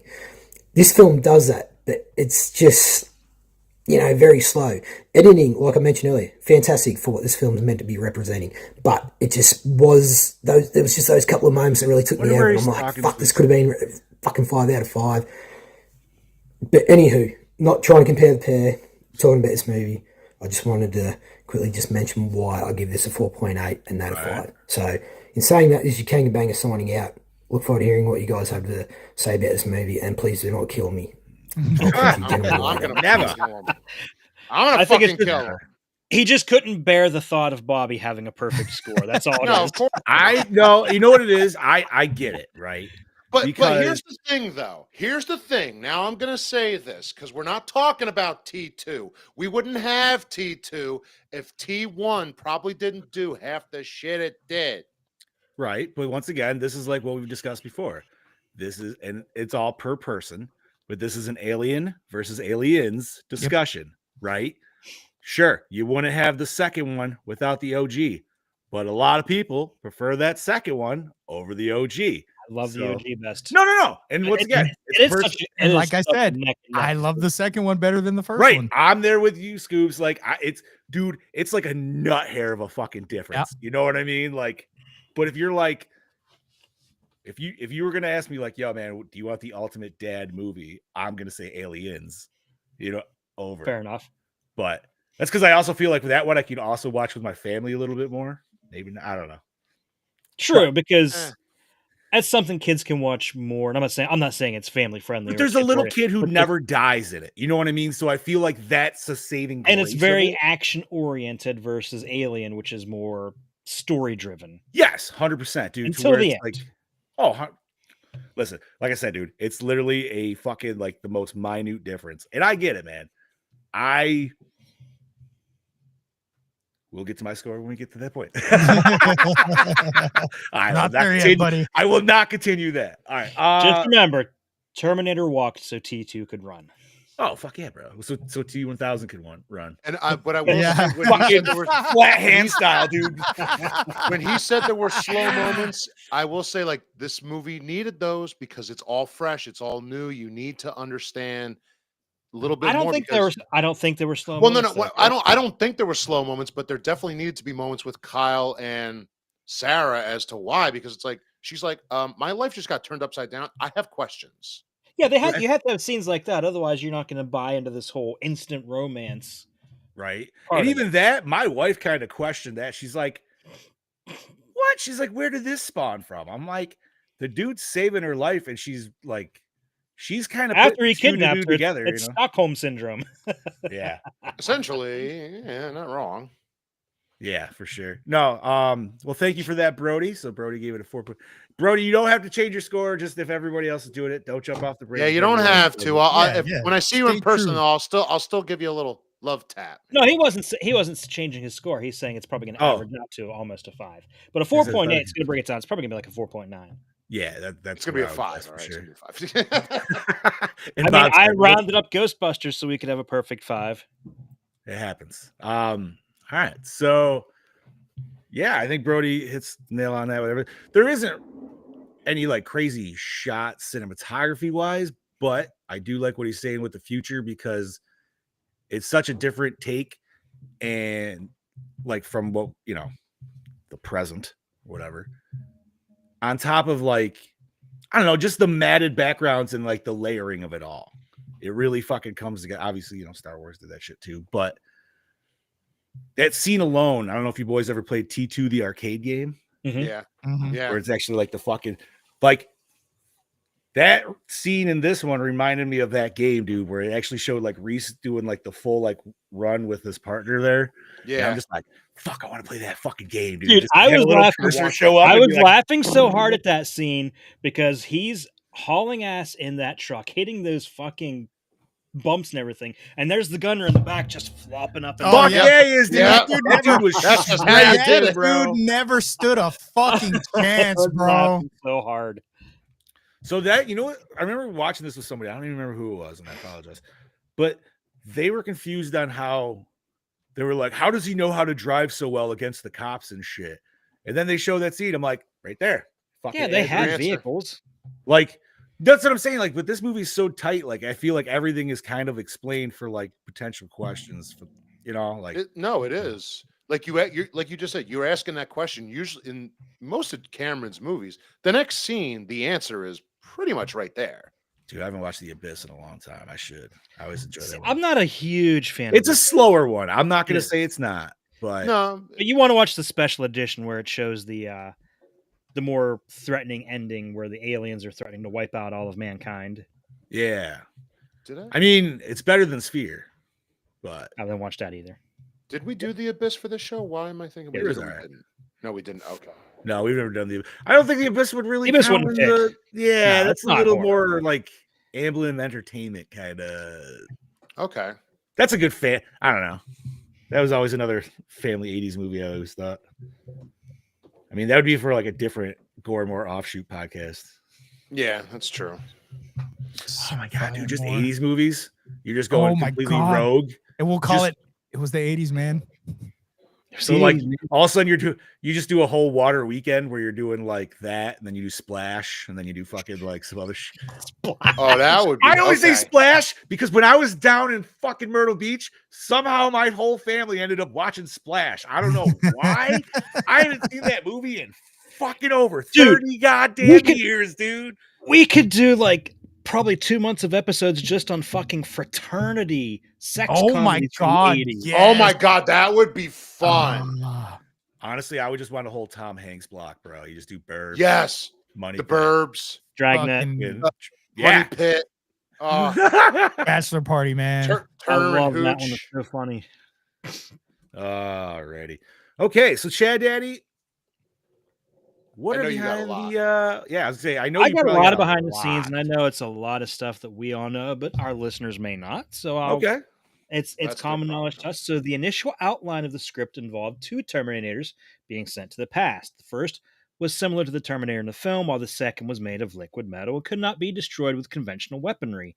Cameron briefly considered claymation and dark shots to portray this shapeshifter, but he soon realized that the concept was too ambitious for what he could achieve with contemporary techniques. He also knew that his reputation at the time wasn't big enough to sell a story of such scope to a studio, so he used only the first half of it. Cameron felt the technology at the time was unable to create the Liquid Terminator and shelved the idea until the appearance of the T-1000 in Terminator 2 Judgment Day. Which That's one of the thing I'm gonna say is that man. This movie definitely represents some of the best technology for the most part in the early '80s. I would say each movie does that, dude, right? Yeah, like Terminator 2 least the first represents 2. what you could probably get as some of the best in the '90s, early 90s for sure. early '90s for sure, up to '95. Dude, Like- some of the techniques he used are still Good. light years Better. above what we use, better than what we use now. Yep. Yeah. That is true, man. It's weird because like you watch like I don't know. That's why I'm scared to watch the 2 newer Terminators because I know there's just gonna be way too much CGI. Not that they weren't CGI, but you know what I mean. Like I know, it's but I different. feel like we have to give them a chance just because I've seen all the others. I've never seen these 2. Yeah, I I'm should. putting these on the back burner because I just feel like they're not essential. They're Put it like this way, offshoots. Genesis, They're like if- multiverse Terminator. if you go into Genesis going, I just want a fun movie, you'll enjoy it. If you're going in like, what does it do? There's so many plot holes in there. For God's sakes, it's I worse think than Genesis Sweet was cheese. better than Dark Fate. I mean, Oh, it I does agree have. with that. I agree with that. It does have Amelia Clark, so Yeah, it does. See, Not I'm only not that, gonna lie, Arnold- man. Arnold at that time still looked fucking Jack. All right, that's I would just say what I got to I'm saying. see T2 3D, man, and I consider that fucking canon in that shit too. I know it's That was not, supposed. but it was- That was supposed to be. I know it was, dude, and it was God. fucking. that would've been Anybody so that got cool. to see that shit, it was badass, dude. Yeah. Like the best 3D, but way before like that kind of 3D was coming out, like normal public movies and shit. Mhm. Where was that? Was that Universal? Universal, dude. Yeah. Oh my god, my little kid mind literally melted, dude. It was insane. Memories. But anyways. continue. While shooting this film, James Cameron often resorted to what he called guerrilla filmmaking as a way of getting around acquiring permits needed to film certain scenes. This involved the production crew and actors quickly arriving at a specified location, shooting the scene, and leaving before the police arrived. As a result, some of the people seen in a few shots are actual everyday citizens, completely unaware they're in a movie. This was also used for reshoots, with Cameron even calling and waking Schwarzenegger once at 3 a.m. to meet him at a location already in full costume to quickly reshoot a scene. Cameron also used this tactic to film the very last scene where Sarah drives off into the desert. Waiting for the heat to rise to the point that ripples could be filmed, a highway patrolman appeared. Producer Galen Hurd convinced him they were working on a UCLA film project, and he allowed them to finish. No shit. Lying bitch. I'll say that's where when you watch him punch the window, that's also guerrilla. He went, did it. Okay, go. Bye. Yep. No shit. That's awesome. Yeah, the not when he punches through the windshield, when he breaks in and steals the car. That's what when he Yeah. punches through the glass in there and he breaks open the steering wheel to start the car. Which, Yeah. by the way, I've always wanted to open the steering column to see if you could actually. I have never done it yet, but I still kind of want to do it. The funny thing Yeah. is, when they filmed that scene, they had I'm sure you probably know this, Bobby, but they had a duplicate pet set of Schwarzenegger's clothes hidden behind the car that he could quickly change into after they filmed the scene. Yes, they did. Wait, in the police station? What's No, No, no, no, no. no. No, when he's on the daylight scene where he steals the first car. Yes. Yeah. He had Okay. they had an exact spare set of clothes right behind the car. Okay. Did not know. Arnold Schwarzenegger tried to avoid Linda Hamilton and Michael Biehn as much as possible, since the Terminator was trying to kill them, not form connections. Oh, That's very Method meta. acting. Fuck yeah. Method acting. Schwarzenegger worked with guns every day for a month to prepare for the role. The first 2 weeks of filming, he practiced weapons stripping and reassembly blindfolded until the motions were automatic, like a machine. He spent hours at the shooting range and practicing with different weapons without blinking or looking at them when reloading or cocking. He also had to be ambidextrous. He practiced different moves up to 50 times. He wound up garnering a compliment in Soldier of Fortune magazine for his realistic handling of the guns on camera, whereas the magazine usually lampoons movies for their inaccurate depictions of weapon use. wow. Yeah, and I got to tell you something. I would love to do that. I would love to be at the range with him practicing. That shit. What was the last Terminator that came out? It's a Dark Dark Fate. Fate. So it's a Dark Fate. Okay. So if we go the route at the end of Genesis, that's the one where Sarah survives. She's like, oh, it's my We haven't seen it. I haven't seen it. Well, come on, guys. It's been fucking forever. Has it though? It has. All I'm 6 saying years. is with the way Genesis ends, we could have totally gotten Sarah or fucking what the fuck Sarah Connor's real name? What's Linda her name? Hamilton. Linda Hamilton and Michael Biehn now in that fucking movie. And it would have made sense. Dark Fate doesn't make any fucking sense. No, it doesn't. Not at all. Okay. No, because they killed John Connor in the beginning of the movie as a kid. The best part of that movie is when Arnold What? gets on screen. Yeah, you didn't know that? No. Yeah, Oh, it's like in the opening of the movie. I don't John know dies at the anything about beginning. Dark Fate. Wow. All right. Yeah, and Genesis even fucks with the timeline even more. Like Yeah. it's Dude, fucking Genesis weird, fucked with man. the timeline right off the bat. I started watching Genesis and I turned it off, but like Chad and I said, I think this is watching this movie. This might have to be a full like series watch, dude. I don't know if I can do the whole series because I've seen the others so much. I mean, I can. I will. 3 is still just yeah. I like 3. I think 3 Three has its like such stupid charm, but I still enjoy it. Like I haven't don't seen know. 3 in fucking year. I It's- finished 2 last night, so I may throw Dude, you on 3 cannot tonight. watch it right after 2. You got to give yourself like a fucking little bit of a breather. Yeah, Because that's how that otherwise, you're little gonna turn buffer that zone. shit right off, Listen, and you're gonna be like, "Fuck Terminator this." 3 came out. I was 10 years old. Yeah, you bet your ass. I saw that thing twice. Dude, I was in theaters. I loved it. I bought the figures, which I still have some of them. I got the box set. See, So Terminator when 3 I is was a soft child spot at that because I was a age, kid. So I was I'll like, say- I got actual T2 figures at that age, Bob. So Yeah. well, same. hey, so you know. exactly. Oh, I do. Fucking A. All right. What else we got, Chad? Daddy? Let's see, where was I? James Cameron got the idea of giving Schwarzenegger even fewer lines in the film than Schwarzenegger's earlier film, Conan the Barbarian, in which Schwarzenegger only had 24 lines. In this film, Schwarzenegger only has 14 lines. Which he One of them originally is, did "Fuck not you, like. asshole," and that's awesome.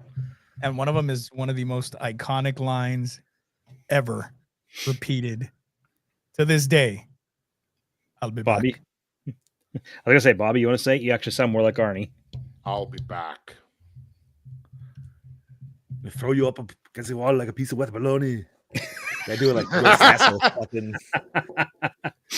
Near the beginning of the movie, when Sarah Connor receives a message on her answering machine breaking her date, the voice on the machine is James Cameron's. Years later, Hamilton and Cameron got married and subsequently divorced.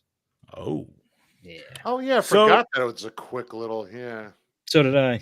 Why? My question is, why did they listen to their messages when they got home? Probably Why just did they go wasn't. through all Probably the didn't think time to get about it. ready? Yeah, but Oh, come like on. that When was you're running always around in the 80s, you don't think about it. bullshit, dude. Every time we got home, man, that was the first thing you do is you go check the answer machine. Look, At least that's man, me. I get messages on my phone. I don't even fucking check now. That's And it's now, dude. That's not the same. I get text messages and I'm just like, I'll check it later. I'm talking like actual only house phone, one fucking machine. I was poor. We never had an answering machine. My grandma was my answering machine. Oh, for real? Okay. Yeah. Can we talk about a second about how annoying her fucking roommate was? You mean hot? No. She's No. annoyingly hot. You wanted her to fucking rub all that hair in your face? Just the fact that she always had those fucking headphones in her ears, even when she's getting fucked. I thought it was cute. Hey, there's she's Yeah. Oh, I hate it. No. I don't know. Did the carpet It irritated me. drapes? probably. Just like post. God. Come on, you know. Chewbacca. I don't know. I don't know. I dug it. Okay. James Cameron got the idea for the film during post-production of his previous film, Piranha 2, The Spawning, in Rome. Since he had been fired from the production, he'd spent the last of his own money on the plane ticket to get there, having to be at least involved in the editing process. Without money for proper food, he became increasingly sick and went to bed one night with a high fever. He had a nightmare of a metal endoskeleton emerging from flames, dragging itself over the floor, holding kitchen knives. When he woke up, he immediately made a drawing of this vision. Most of the script was written backwards from there. The endoskeleton would have to be futuristic, but since Cameron couldn't afford to set the film in the future, the solution was to bring the future to the present. Hence, the time travel aspect of the script was written in. When special effects artist Stan Winston was brought in, he added a few more designs for the endoskeleton, but in the end, they basically used the one that Cameron had drawn the first time. That's fucking awesome, dude. There you go. And just think that's the endoskeleton we pretty much have today.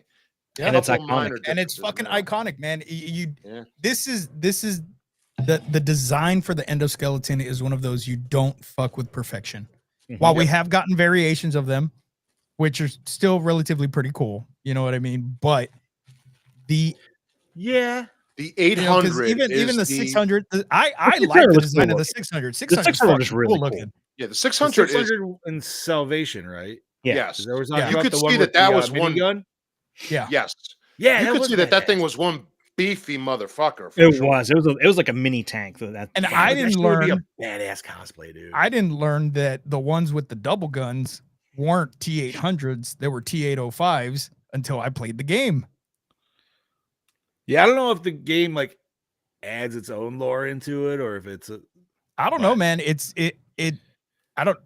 I still haven't got assume it's past spider canon. bots yet, dude. I'm still pretty fucking early. Have so- we ever seen a Series 700? I don't.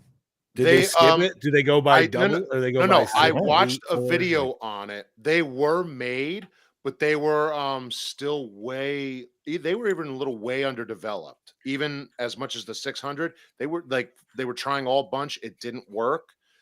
So it was like a short run, basically. I can of like see a the- car, like a I car can that see the has a short run. 700 being like an actual step back from the 600, where they were trying to advance it and then end up backfiring. Yeah, that's pretty much what happened. So it was like a short run of like cars that you thought, oh, they're great. They're really not. And then you get the 800, and it's just like, this is the premiere. So there's a T500, which looks like shit. There is Yeah.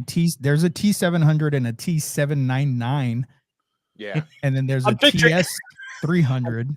I'm picturing the T700 being like the fucking Ford Pinto of Terminators. No, that's the T400. T400 is totally the fucking Ford Pinto. Hell yeah, dude. Just So this is explodes like on 100 impact. This this. is like the Gremlin. Look at this. Just straight up explodes on impact. Love it. Yeah. What? That's That looks like yeah. Chappie. Yeah, that's the T400 right there.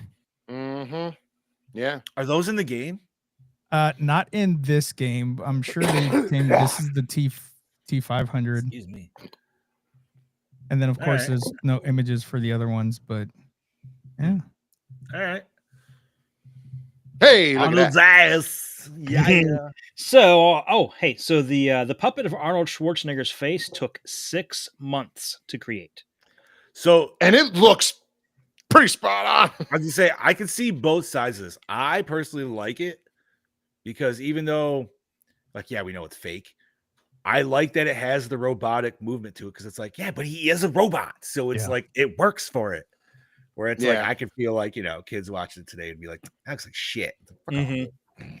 Yeah, but in '84, man, that thing was like, oh, it's fucking bad. Oh yeah, dude, And fucking that's money. I had to explain that to Sam because she did comment during that scene. She said that looks fake as shit. And I said, yeah, but you have to remember in '84, we didn't have these high definition fucking TVs. Like that looked fucking gnarly. Like Yeah. in the '80s, that was like we thought that shit was real.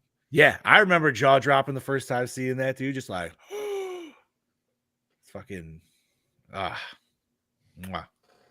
What else, Chad? Daddy? Although the Terminator in this movie is widely known to be a T-800, this term is never used in this movie or the sequel, T2, which only ever identified as a Cyberdyne Systems Model 101. Yeah. Reese also briefly mentions the 600 series while referring to this Terminator as a new type. Terminator 3 only mentions an upgraded version called the T850. The term T800 officially comes from the T2 DVD bonus material, as well as the arcade game Terminator 2 Judgment Day, and indicates a series of Terminators with living tissue over a metal endoskeleton. The term T800 wasn't explicitly used within one of the movies until Terminator Salvation. Fuck off. No way. That's awesome. That's awesome that the game had influence on that even. Yeah. Oh, that's awesome. The beginning of production. Go ahead. Actually, no. Speaking of which, do y'all know there is a new Terminator 2 game coming out? Yes, that's the side scroller, right? Hell yeah, dude. It Oh, looks dude, I fucking can't wait for that. badass. Man, I wanted to be excited for it, but Not the I side get scroller the guy? nostalgia. I get the nostalgia of playing side scrollers and shit. It's just not for me, man. We've come That's so far. We've come I don't so know. far with video games since then. I can't do I it. enjoyed the fuck out of Shredder's Revenge, so I'll give it a shot. I enjoyed the Halloween Halloween and and Ash Ash. versus Evil Dead. Yeah, It's so much that fun. shit's fucking badass, dude. Like, I get it. It's not like it's I don't know, man. Like sometimes I love the deep games that we get today, but then sometimes I like it just almost like a refresh. Like That fucking Marvel Classic game they stuff. have coming out for that is going to be fantastic. Yeah. Oh yeah, I forgot about that one too. Hell yeah, So, dude. real quick, because we were talking about like T800s and everything. So there's a whole list.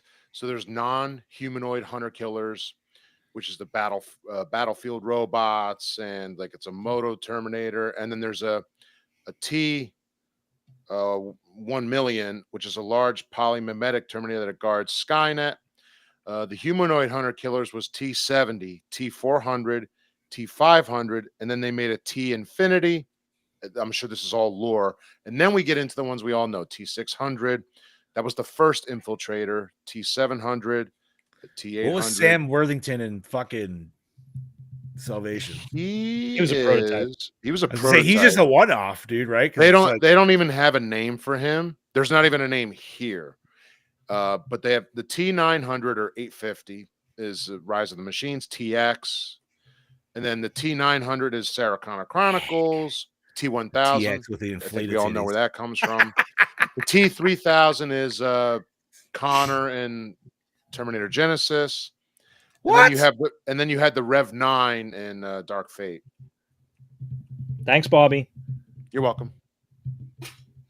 Don't worry about it. That thing's been advertised. The Rev 9 was always there. Anyways, anything else, Chad? The revolver Reese carries after the police station massacre, which he gives to Sarah at the motel, is Lieutenant Traxler's. In a deleted scene, Reese and Sarah are trying to escape the police station when they come across the wounded Traxler. He now believes their story and gives Reese his sidearm, telling him to protect Sarah. Several other scenes were also removed from the film that showed Traxler's increasing belief that Reese may be telling the truth. Oh, that would have been cool to see.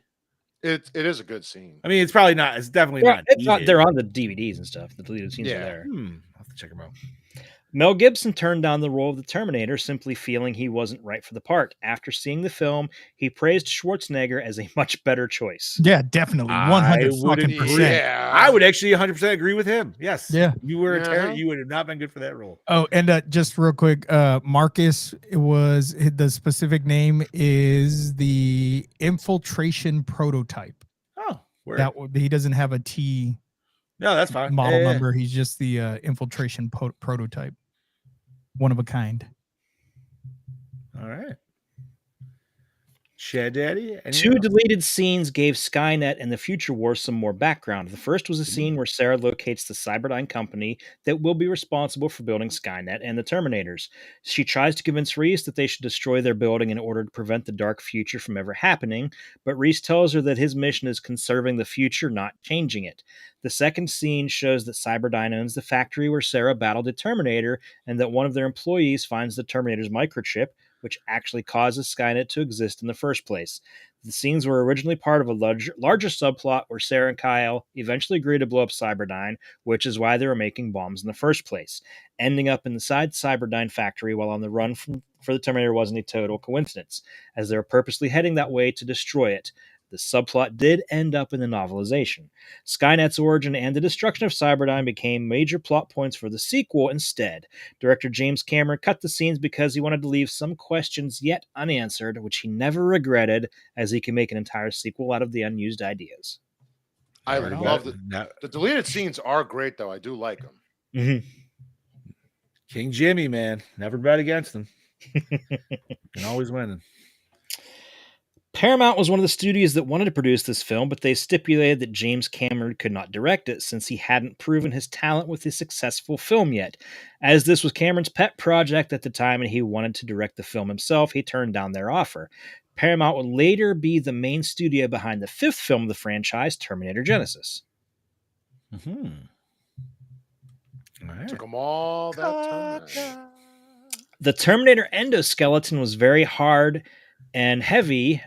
Was very heavy and hard for Stan Winston's team to carry. They found out that building a prop robot out of metal is realistic, but not practical. Makes sense. Especially because badass, even like a half a torso and like having to do all the things that you got to do to animate it and shit. Oh, I'm sure. Fucking A. Contrary to popular belief, Lance Henriksen was never going to be the Terminator. However, James Cameron based some of his early sketches of the Terminator on Henriksen's likeness. He also helped Cameron pitching the film to the producers in a rather unique way. He prepared himself for the meeting by dressing up in a leather jacket and black boots, adding cuts to his head and put gold foil on his teeth. 15 minutes before the actual meeting was about to take place, he stormed into the Hemdale front office and marched towards the staff, which frightened them. He then took a seat and silently stared at the producers, which made them gradually uncomfortable. When Cameron and Gale Ann Hurd arrived, Henriksen left the room. He later overheard that one of the producers even said, "I don't care who you use for the Terminator, just not him." Ha! Ha! Damn. Because he's not scary, he's just creepy. Like, Lance, what are you doing? That's awesome. Though it is now considered a sci-fi classic, this film was originally conceived and written as a horror movie. If you strip away the robots and time travel plot, it is very similar to a slasher picture and borrows many of the genre's tropes, most prominently from Halloween and Halloween 2. The Terminator is the movie's unstoppable killer who silently stalks an innocent woman, killing all of her loved ones until he is in turn killed off in a creative way. Sarah Connor is the movie's final girl who is strong enough to outsmart the killer and the only one to make it out alive. The end of the film also employs many of the slasher genre's techniques and scare tactics. A final showdown in an enclosed and isolated place where no one can help, crawling through tight, cramped, and dangerous spaces to escape, and the killer coming back for a final scare multiple times. Also note that per tradition, a character who says that he will be back dies in the end, and the killer, despite dying at the end, returns in one or more sequels. That being said, contrary to these slasher movie tropes, the heroes have actual access to weapons, which they use against the killer. The Terminator becomes one of the few unstoppable killers of the genre to use firearms as his main weapon. Kyle Reese is one of the few boyfriends of the genre who dies trying to protect the final girl, but due to his own intervention and not directly by the hands of the killer. And Sarah Connor is one of the few final girls of the genre to have sex in the picture and make it out alive. That's true. Yeah, she did. But she has to. She has to. Yes. And Brody, you are not wrong. That is something I picked up on too, and I thought it was hilarious.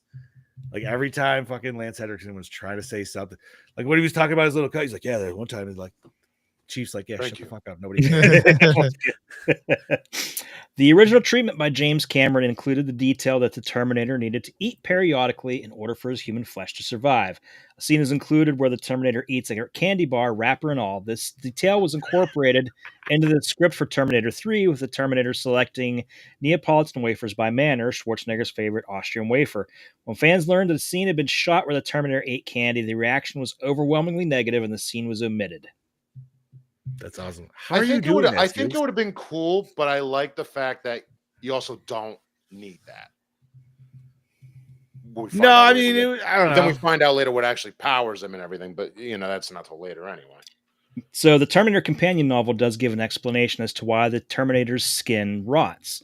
The T-800 has an organic heart in its chest cavity, the only real organ it has in its entire body, for the purpose of pumping blood into the skin. The novel explains that when Kyle fired all of those shotgun rounds dead center into the T-800's chest, they ruptured the heart and thus blood was no longer being pumped into the skin. While later movies are presumably forgetting this was even a thing, it's possible the T-800 and T-850 weren't given the chance to rot because they sacrificed themselves before it could happen. That actually that makes sense. Interesting. Actually, the way you say that. So yeah. I like it. Yeah, so that's why all the flies and why the janitor or whatever was asked if he had a dead cat in there. Right. I Well, like it wasn't the hydrogen fuel cells just burning up in that motherfucker. God, part 3. I will say though that I still like that he says it's hydrogen fuel cells because that shit's clearly nuclear reactive. What do you know?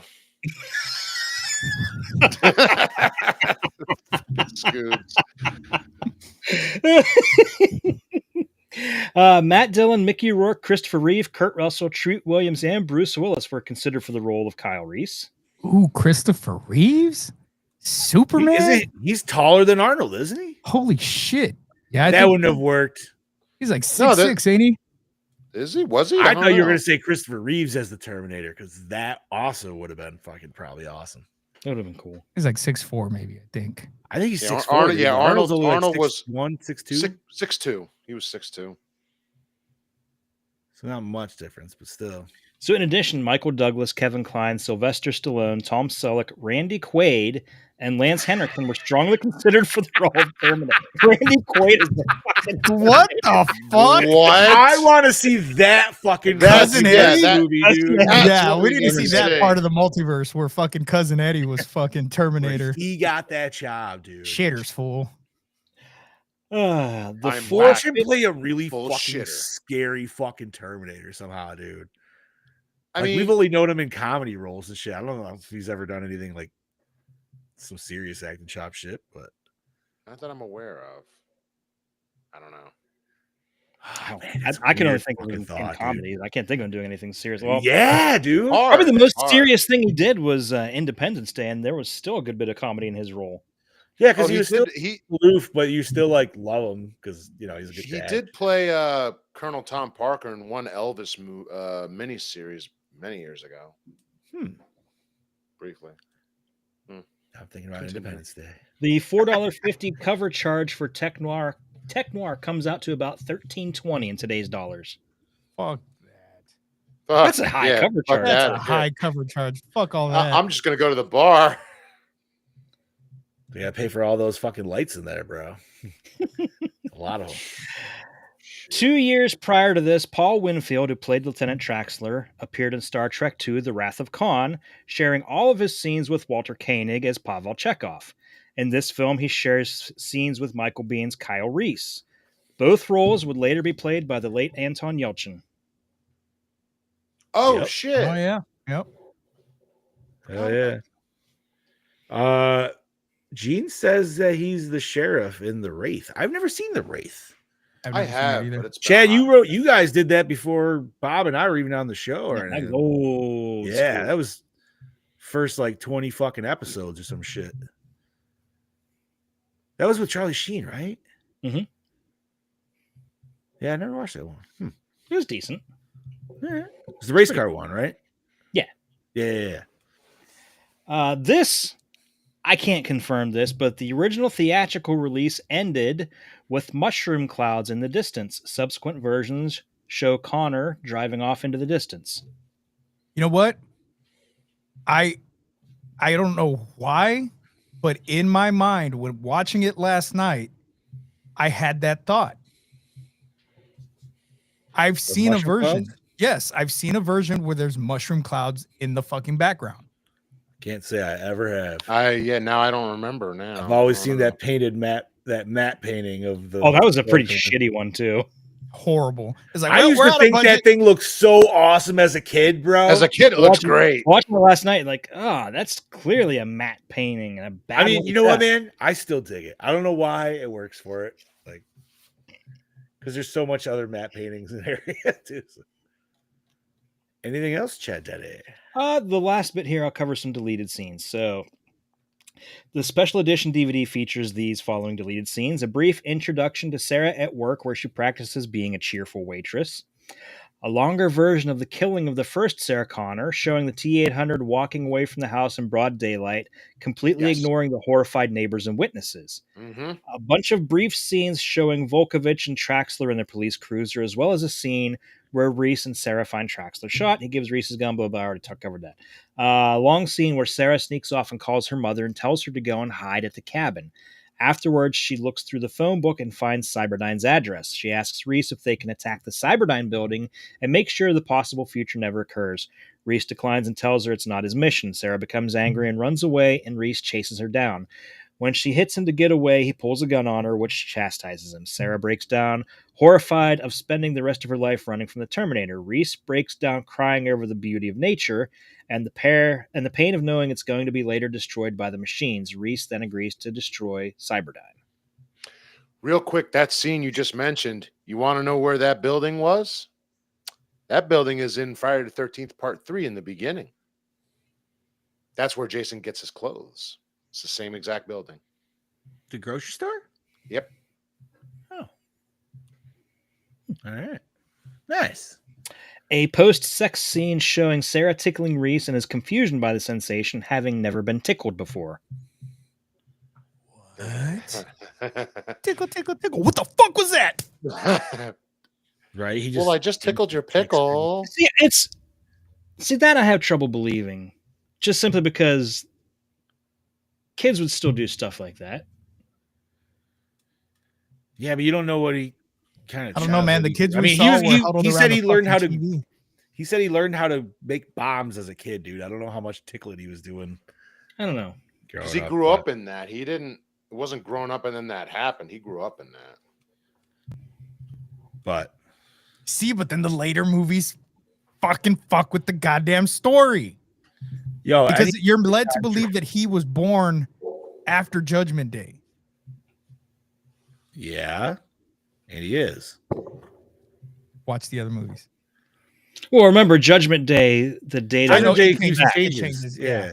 Yeah, that's Yeah, fuck time travel bullshit. it does. Yep.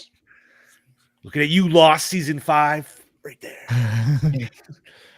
Oh, And finally, 2 removed scenes at the end showing a technician finding it's just them finding the smashed T-800 in the arm. So I'm not gonna lie. You know- I think that one would have been cool because that would have been we all know what happens. That would have been a perfect setup. Him finding the chip, and then they see Cyberdyne, and then it cuts. That would have been great. which is basically how it's supposed to end. yeah. Yeah. I mean, I don't know. It's kind of cool to not see that though, because then when you see it come back in Terminator 2, you're like, oh shit. Like That's true. I don't Yeah. know, it's So just either that way, much it more worked about out. It does work better not having those scenes, though. It does. And you don't know there's a sequel going to be happening 6-7 years down the fucking road, right? Like you hope, sure, but we don't know. All righty. Well, thank you, Chad. That's it Oh, yeah. for now? And All that's after skipping over a bunch of stuff. Oh too. yeah, I'm sure, dude. We could be here for fucking another half a fucking 2 hour. for hours. sure. Yeah. All righty, boys. Where did we watch this shit? DVD Max. and on demand. Ooh, 4K Blu-ray, baby. I still have Nice. to get that. I didn't get it yet. I am on Max with the Chad Daddy. Yeah. Okay. Does the cover art sell the movie? Would you? I did rent this as a fucking child. Yes, 100 fucking percent. Yeah. Not that you need to fucking see it, but there it is. See Hey, the look, it looks cover art. like- That's Also, I not brought the poster. original, though. What's know, the but it original? I looks have like the poster. original. I have the original cover art, which is the poster with the sweaty chest and the Yeah, fucking 45. Yeah. yeah. I have the That's- poster that's in the the other one. room. That would sell it because it worked for Cobra too. It did. It did. Like the exact same thing. Son of a bitch, it did. Ah, Mama Scoob Hi, is Mom. here. Thanks, Mom. Hey. The only thing I remember, I think they changed it because I think in the original one they didn't have the I as the dot. They had like T. It says CC. T101. Okay, Yeah. yeah. Because that's what my poster has. But I think at some point I remember they changed it to where it was the dot, and I was like, See, and this That's one not says CSM 101. That's it. And then That's you- what it says. CSM CSM. Cyberdyne And Systems then you got, Model 101. Yeah, and then you got Kyle Reese and Sarah Connor on the other side. All right. Douche of the film. Skynet. That kid that put the ice cream in her apron. Ooh, Yo, that little kid. Oh my I'm god. gonna agree. That was just a I'm kid gonna being agree with kid. that. Fuck that kid, dude. Little shit. I agree. She did not deserve that in any way. Yeah, No, I'll I'm Oh, gonna- give it- man. She was frazzled. It was a busy fucking time. Customers were being assholes. They're like, I'm ready to order. That's not how it fucking works. Fuck off, bitch. I'm gonna go with the doctor only because I know how much of a Ooh. douche he is in the second one, but still He he's becomes way more of a douche in the he second becomes one way more of a versus- douche, but yeah. the way he just dismisses anything that Kyle has to say. And granted, it's really fucking far-fetched. You're not gonna you're gonna think that they're fucking crazy, but fuck that guy.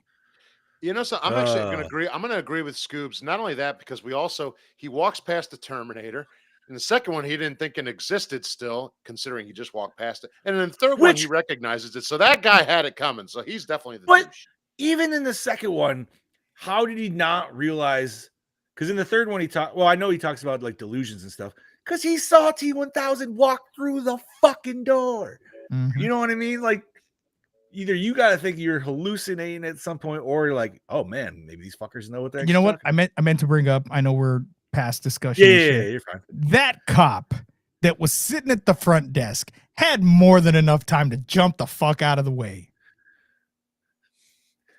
He saw the car coming and went, oh, and I noticed there was a fumble because when they show the cop, you see headlights on, like if the car's coming. When Right. it goes back to the Yeah, car, there's no headlights Yeah, on. they're no off. fucking Yeah, headlights they're on. off. I did, yes. That's what Jen kept saying. She's like, how come none of them are using headlights? I'm like, because they probably didn't have them in the future. They didn't give a shit. My score got Well, lower. My Not score's only even that, lower the now. Terminator didn't need them. 0.01. 0.001. 101. Okay. Favorite kill. Ooh. I mean, a lot of them are just gunfire, unfortunately. But still. I oh. like- But there's a I like few the others. one. I like the one Future Soldier that got shot by the laser. It just from like the Hunter Killer and completely just blew fucking up. obliterated. Yeah, Just straight Just smithereens, dude. I go, I said, and I always say this, anytime somebody dies, I'm like, well, he's not gonna be in the sequel. Nope. I have two. The gun store owner, because he goes, hey, you can't do that. Wrong. That's one. And I'm gonna go with the police station shootout, all those deaths, because that again, it's just such a scene where it's like this thing I'm can going go with in the- and do it. I'm going with the first kill we get of the punk that he fucking punches That's through. what I was going with. that's Yep. number That's two a for great me. one too. Because that's, I mean, right off It the shows the bat, fierceness, dude. Just- yeah, just boom, and then his fucking whole arm's covered in blood. You're like, what the shit? Yep. No weapons needed. Fucking. Mm-hmm. I'm gonna agree with that one. That takes us to best scene. So God. Dude, there's a Um, lot of good there's- scenes, but I for me, I think it's the introduction of all three characters at Technor. I think like that Oh. scene, the music was fucking awesome. The setup was great. Arnold passing by her because she dropped something on the fucking floor. So it builds it up a little bit more. Then she notices Reese. Yeah. I mean, and No. that is great. That is. Here's. Hold Plus, on. I just love the fucking music going too. Here's my thing. If he's going off of the phone book, and this just hit me right now, maybe it explained it and I just didn't pay attention. If he's going off of He the saw her phone book, ID at the thing. That's how that's he knew right. what she Okay, looked like. okay. Yep. And I she knew you were also gonna How say said- the fuck did he know what she looked like? Also, he saw the ID and the message. He heard it. I'm gonna go with anytime we saw the future. Ooh, future scenes. Okay, I solid. Okay. love those scenes so much, man. It's post-apocalyptic in just that HK tank driving over the fucking skulls, and you just see nothing but human skulls everywhere in the rubble, and how fucking just basically fucked we are. Uh-huh. And Yeah. it just it makes you think, damn, no matter what these people do, this is the fucking future. Like, this is gonna happen regardless. It doesn't matter. Which I'm gonna say, yo, dude, if it's gonna go down, I'd rather go out in the nuke, personally. That's like what- just fucking be I done with posted it. on Facebook yesterday, with the way the world is now, I'd fucking welcome Skynet with open arms. So, I don't know favorite. about that, but maybe. I don't want to go to the farms, dude. I'm gonna give 3 scenes because it's hard. This is hard. I was thinking about it last night. This is hard. Probably So like the- sex scene. I don't want. No, Sex scene the number 2. gun shop scene is one of them. Because it's simple. He's just mouthing off weapons, and the guy's like, "Well, you know your shit." I'm also going to agree with John on the tech noir, how that's established. So I definitely agree with John there. And then my other one is the repair scene, because that's yeah, when we repair scene, learn Yeah, we that's fucking solid. learn what this is. You still have, it's like, so he's at this point, he's human, but what is it? We don't know. And then, there's metal in him, and he's able to pull an eyeball out, and you just see what It reminded me a lot, and I know Predator came after, but it reminded me a lot of this, like when Predator's like working Just on fixing himself. up. Yeah. Yeah. Yeah. First aid scene, yeah. So those are my 3. I could just say the whole movie, but those are the 3. No, I get it, man. It's hard to narrow down. I sometimes. think I almost want to agree with Scoobs on the future scenes, but I actually love the scene where Reese has that little monologue with Sarah, and he's telling him about the Terminator. You know, it doesn't feel pity or pain or remorse. Ooh, that's a great scene. There's he Yeah, put a because lot that's of a emotion into very that. that's like almost like a tagline kind of a thing. Yeah. Like, it's like that's it, dude. Like that just he just reels you in with his words and his delivery of that. So that's my favorite scene. Ooh, that's solid for sure. Okay. All right. Okay. So worst moment or scene? I don't. Not a have single have any, one. dude. fucking one. I don't. There's nothing I dislike in this movie. No, not a damn thing. Even the dated special effects, they're still cleaned up pretty nice, and they work. I really still well. think they're solid, dude, and it's just maybe because also from being from that time, I still love it. So You know, I will say I have one. Arnold Wiener. The shitty fucking painted mountains. That's it. Oh, all right, that's fair. But even fair at enough. that, it's a very soft. You know what I mean? But it's right. for the times. Whatever. You did what you could. Ooh. It worked. Yeah. That was a cool scene, Yes. dude. Yeah, The that bunker, was then he good. finally just like you just see him stop and then fucking roll up the minigun again. Hell yeah! All right, that takes us to opening scene. Hook you in. Oh my Yeah, god, Absolutely. Yeah. Fuck yeah. Right off the bat. Quick text, and we're right in the future. We see some shit go down, and We get that Then we go back to the wonderful. past. We get that wonderful opening scroll card with the cast and the theme and everything. Like, fuck yeah, dude. I would agree. I don't even know why, but every time even the movie starts, every time I see what is it, Carolco or whatever, that's like Orion. that's or it's Orion, isn't it? it's It's different Carrico one. for Terminator 2. For T2, yeah. Okay, that's what I was thinking. But every time even I see that, I'm just like, like I'm already ready to like. No, you know what Uh, I also love about the opening? The guy doing the garbage truck. What the hell? Goddamn son That of a dude bitch. is like funny, way funnier than he needs to be. Yeah. The cigar is like, what the hell? He's What like, the I'm just fuck? trying to Goddamn son clean of a up some shit. God damn it. bitch. He just leaves his truck there saying, "Oh, bye." That takes us to most attractive character. I mean, Linda Hamilton is a pretty Linda damn Hamilton She good was super cute. cute in I this mean, movie. she was I cute. might have to go with the roommate though, even though Chad was annoyed by her. I She don't was know, I cute thought she was too. Yeah, no, she was cute. The other waitress was cute as well. The one that was you're dead, Oh. honey. Yeah. Yeah, honey. She wasn't smoking hot, but she was cute for the 80s. 80s hair definitely like diffuses some things sometimes because you're Yeah. just like, But I'm gonna have to go with the roommate. okay. I'm gonna go with Linda Hamilton for sure. I mean, you know, the roommate would definitely be some fun. That's for sure. Like, and she's making sandwiches afterwards too.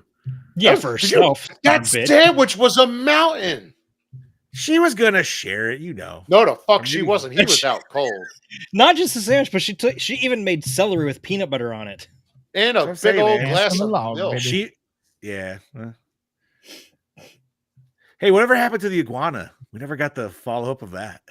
Like, did he just Probably on top of the fucking fridge going like this. Yeah, you did, bitch. You wanted to Oh make God, eating what that was his sandwich, name? bro? What was the iguana's name? Pugsley. Pugsley. Yeah. That's awesome. All right. That takes us to, did the score set the mood? Oh, Fuck yeah, yes, it did. Absolutely. Fantastic. More than any score that we've seen in a long fucking time. I would agree to that. Yeah. Best song. Ooh. Whatever song played in Tech Noir, that's Tech the only song Noir? I remember. Especially the slowdown when you see everybody doing the I'm going with the Terminator theme. Yeah, I'm going Terminator theme. I love those songs, but the Terminator theme is just great. Like Chad's only laughing because literally everybody in the club was dancing like that, dude. Just fucking elbows out, Everybody, snapping, dude. everybody in Just the 80s danced like that. like, dude, if you just added some thumbs and some kicks, you'd be in lane, right? Like fucking there. Oh my god. dude, and you know what's funny? We're talking about the big hair and the dances and shit, and I can close my eyes and see my mom with the big hair Hell fucking yeah, doing those dude. dances and shit. Fucking Jesus. With blush. Fucking if you're in here, mom, you know I'm not Yeah, lying. She was. Fucking She wasn't blushiest here. Yeah, she fucking was. cheeks ever. There's a Fucking, photo out there. and then she somewhere. had bangs. She had bangs, right? She had fucking big ass bangs and then just like poofy fucking Poof. 80s hair. Yep. It was Yeah, never, baby. man. My mother-in-law had that shit when I first met Jenna, dude. Like she had that shit for years. But yeah, no, Linda- I love the Linda Terminator Hamilton? theme. I know Yeah. it's technically a song. But it's just so fucking solid. powerful. It's dramatic, man. When I was in my band, when we would come out to open the show, my drummer would come out first and he would start on the drums. Doo-doom, doom, doo-doom, Oh, that'd be cool. doo-doom. That's And then cool. my guitar player would come out and and they would like until we started like into our first fucking song. Like that was our fucking intro. Nice. That's solid. That's a good buildup. Yeah. All right. That takes us to favorite character. Reese. I mean, Kyle. Terminator. I love Kyle. I mean, I love Kyle, Terminator. Yeah, they're both. But I also like mean, Trexler too. I was say all our main. I was say that's where I was gonna go. All our main characters are all solid, so it's like that's a hard one. So I think I'm gonna go side character, and Trexler's probably gonna go my Yeah, vote. yeah. Just because side like char- he's very sympathetic, but I like the little banter between him and like Hendrickson and shit like that. yeah. I also I just even- like I where even he's like like- looking for a cigarette. He's already got one in his hand. Like I just even like the fucking- scene where he's telling Linda Hamilton, "Here, just lay down here. This couch is surprisingly comfortable." That's what I'm saying. Like he's Yeah, very he was like cool. He was very cool. it's I like liked it. he's hardened, but he's still very like genuine and nice and shit. So You know what it is? 100%. Also, John, you just mentioned about the cigarette scene. I'm like, that's probably really the life of a cop. You got a cigarette in one hand. You're like, I need another one. You're like, oh, No, all right. no, we're just gonna. Yeah, when he drank the coffee, and Lance. Oh, and it's cold. What? Out of When he drank the cold. what? Put a the, cigarette out. the coffee. Put He's a like, the cigarette coffee's out. 2 hours cold. Cool. Put a cigarette out in it. And he's like, I put a cigarette in it. Why can't I pull up the fucking thing right now? That's weird. What are you All trying right, to pull up? anyway, I can't pull up the title right now for whatever reason. Eh. That's weird. Anyways, thank you, buddy. Where are we at? Was it scary? So you know Yeah. what? Originally, I like I said, I never watched it in the view of a horror movie. Watching it in the view of the horror movie, yeah, I could actually say I think there's moments where maybe not scared, but like Okay, so she's creeped out with in the beginning and stuff, and being an 80, being born in the 70s, growing up in the 80s, growing up in the Cold War, and being terrified of nuclear war as a kid. Yeah. Fair enough. I would definitely say. And now being also in today's day and age with God only knows what's going on, it kind of Yeah, especially now that we have AI and shit, and like we're Yeah, one but the step worst part closer. is we're already past TA. Dude, like Japan's already developing sexy stripper robots, dude. So Oh my that's what's going to be the God. Terminators. I That's don't the Terminatrix. know if I saw it on Facebook, or if one of y'all posted it in the chat. It was I guess it was in Japan or China, and it was this fucking robot that was like up on this harness. Was thing. it one that freaked out? Yeah, and it started freaking out, Yeah, trying to hit dude, the it fucking was like- guy. It Yeah. was like whipping around in like Yeah. 180 degrees with each fucking arm. Dude, and it looked like it was trying to fucking whoop that fool's ass. I'm going to tell you right now, there's no fucking. How would you defend yourself against You that? can't. You gonna die. Like that thing's gonna fuck you up, dude. Like, oh man, I think I did see that. That was just on Facebook, I believe. But okay, does it hold up today? Yeah, fuck My that ass does. it does. Yeah. Absolutely. Yeah. Not even a question. I don't know if that's a good thing or a bad thing or a sad thing. Or a true That's a good thing. Good and sad, probably. Right? Scary, actually. How was the acting? Fucking A plus. phenomenal. Like everybody was phenomenal. Except for the Mexican gas station attendant at the end. Oh, come on. He was perfect. I He was fine with it. horrible. He was I was horrible. fine with it. Didn't bother me any. Yeah, that's Good yeah. end. What the bomb didn't do. Hey there, guys, do my pants. It always makes me laugh. Just the way he says it. That's like old hobo style fucking like. Hey, buddy, Oh, did you hit me a real bright light? Yeah, I was thinking, what's his name from fucking Back to the Future? Oh fuck! All right, that takes us to cinematography. Nothing to write home about, but it's shot still. I would fairly disagree. I would disagree because the future, the scenes that were shot of the future Yeah, were done extremely well. well. Oh yeah, never mind. Give I us a take back what I nice said. 80s blue. It's spot on. I don't know. I mean, this was a pretty scenic shot that we had here with Arnold's ass and everything like that. Yeah. That's true. Looking all over LA. Did we enjoy the premise? Fuck on. yes, we did. Yeah, We 100%. did. And was the climax satisfying? Absolutely. Absolutely. For us Yeah. and for Kyle. Yes. I mean, I hope Sarah got one too, at least, you know. This is not that kind of movie. As long as as long as he did his job. I'm just saying, We're just good. get one, dude. I'm not saying you need to go for Oh, fucking. maybe she She did. was a I'm just virgin, saying. man. The fact that he didn't fucking go in 2 pumps, she was good to go, you know. Maybe I mean, she she did. seemed pretty playful and everything after they were done. So I'm guessing Yeah. You got the job done. he got the job. I would Yeah. hope. You got the job done. I think you're right. And that should teach you right there. It doesn't matter how smelly your pants are. If she digs you, she'll do it. You could That's smell right. like a hobo, and it's still a go. Dude, there was literally brown stains on his butthole for the pants. Like, For that They whole were there. movie, all right. yep. Right. The dude picks up. That's what Jen was like. How come he also didn't steal a pair of fucking pants? I was like, because he already had them on. I don't He was know. not. That was not the thought. I mean, he's from the future. They don't care. Right. He doesn't do laundry. Yeah. He was nose blind to it anyways, so the smell Probably. didn't get to him. Oh, probably is, dude. Fucking A. All Like, right. I can picture the second though he walked into Tech Noir. Some people around like, somebody shit themselves. Some other guy shit my pants. Don't worry about it. It's not my shit. I gotta save Don't the future. serve that guy at the bar. He's weird. He's creepy, and he's fucking smells bad. Okay, recycle, rewind, remake, reboot, reshelf, rewind. Come on. Rewind. All right, now let's rate this motherfucker. Brody started off with a 4.8. Mr. Monet, Really? 5. 5. 5. Scuba, 5. 5. I had my finger on the point. I was waiting for it too. No lie.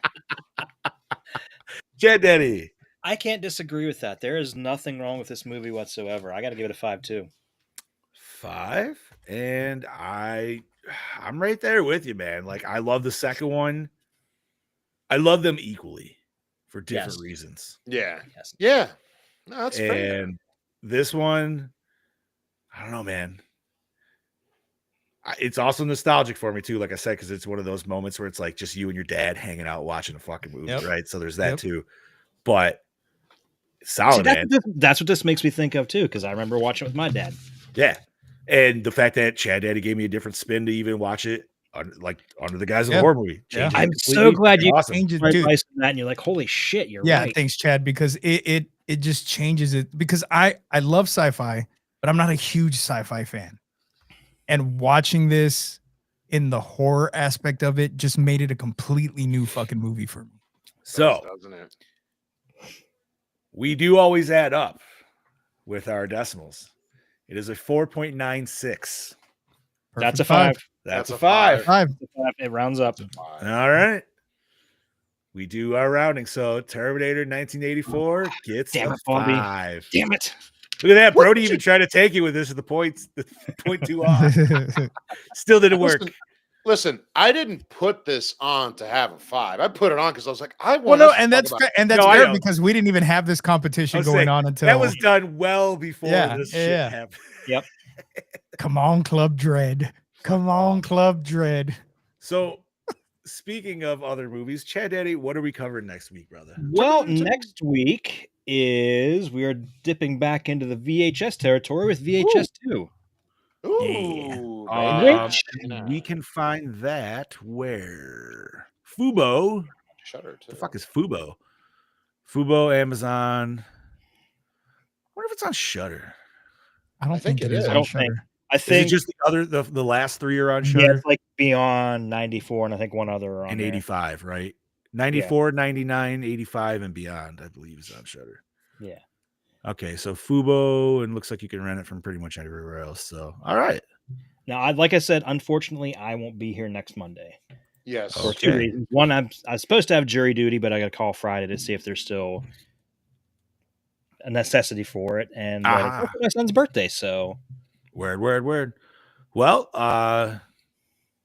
it'll be sad, but hopefully, maybe if you could still give it a watch and give us a quick. I overview. plan on yeah. it because I know you guys said it's a much. It has some pretty solid stories in it. It's been a minute since I've watched 2, but from what I remember, it did. Plus, Two steps Plus it it up ha- a little plus- more. plus, it has the segment that inspires the following week's movie, which is Kids versus Aliens. Yes, it does. Awesome. VHS 2. That was a solid movie. So catch us next week to hear what we have to say about that.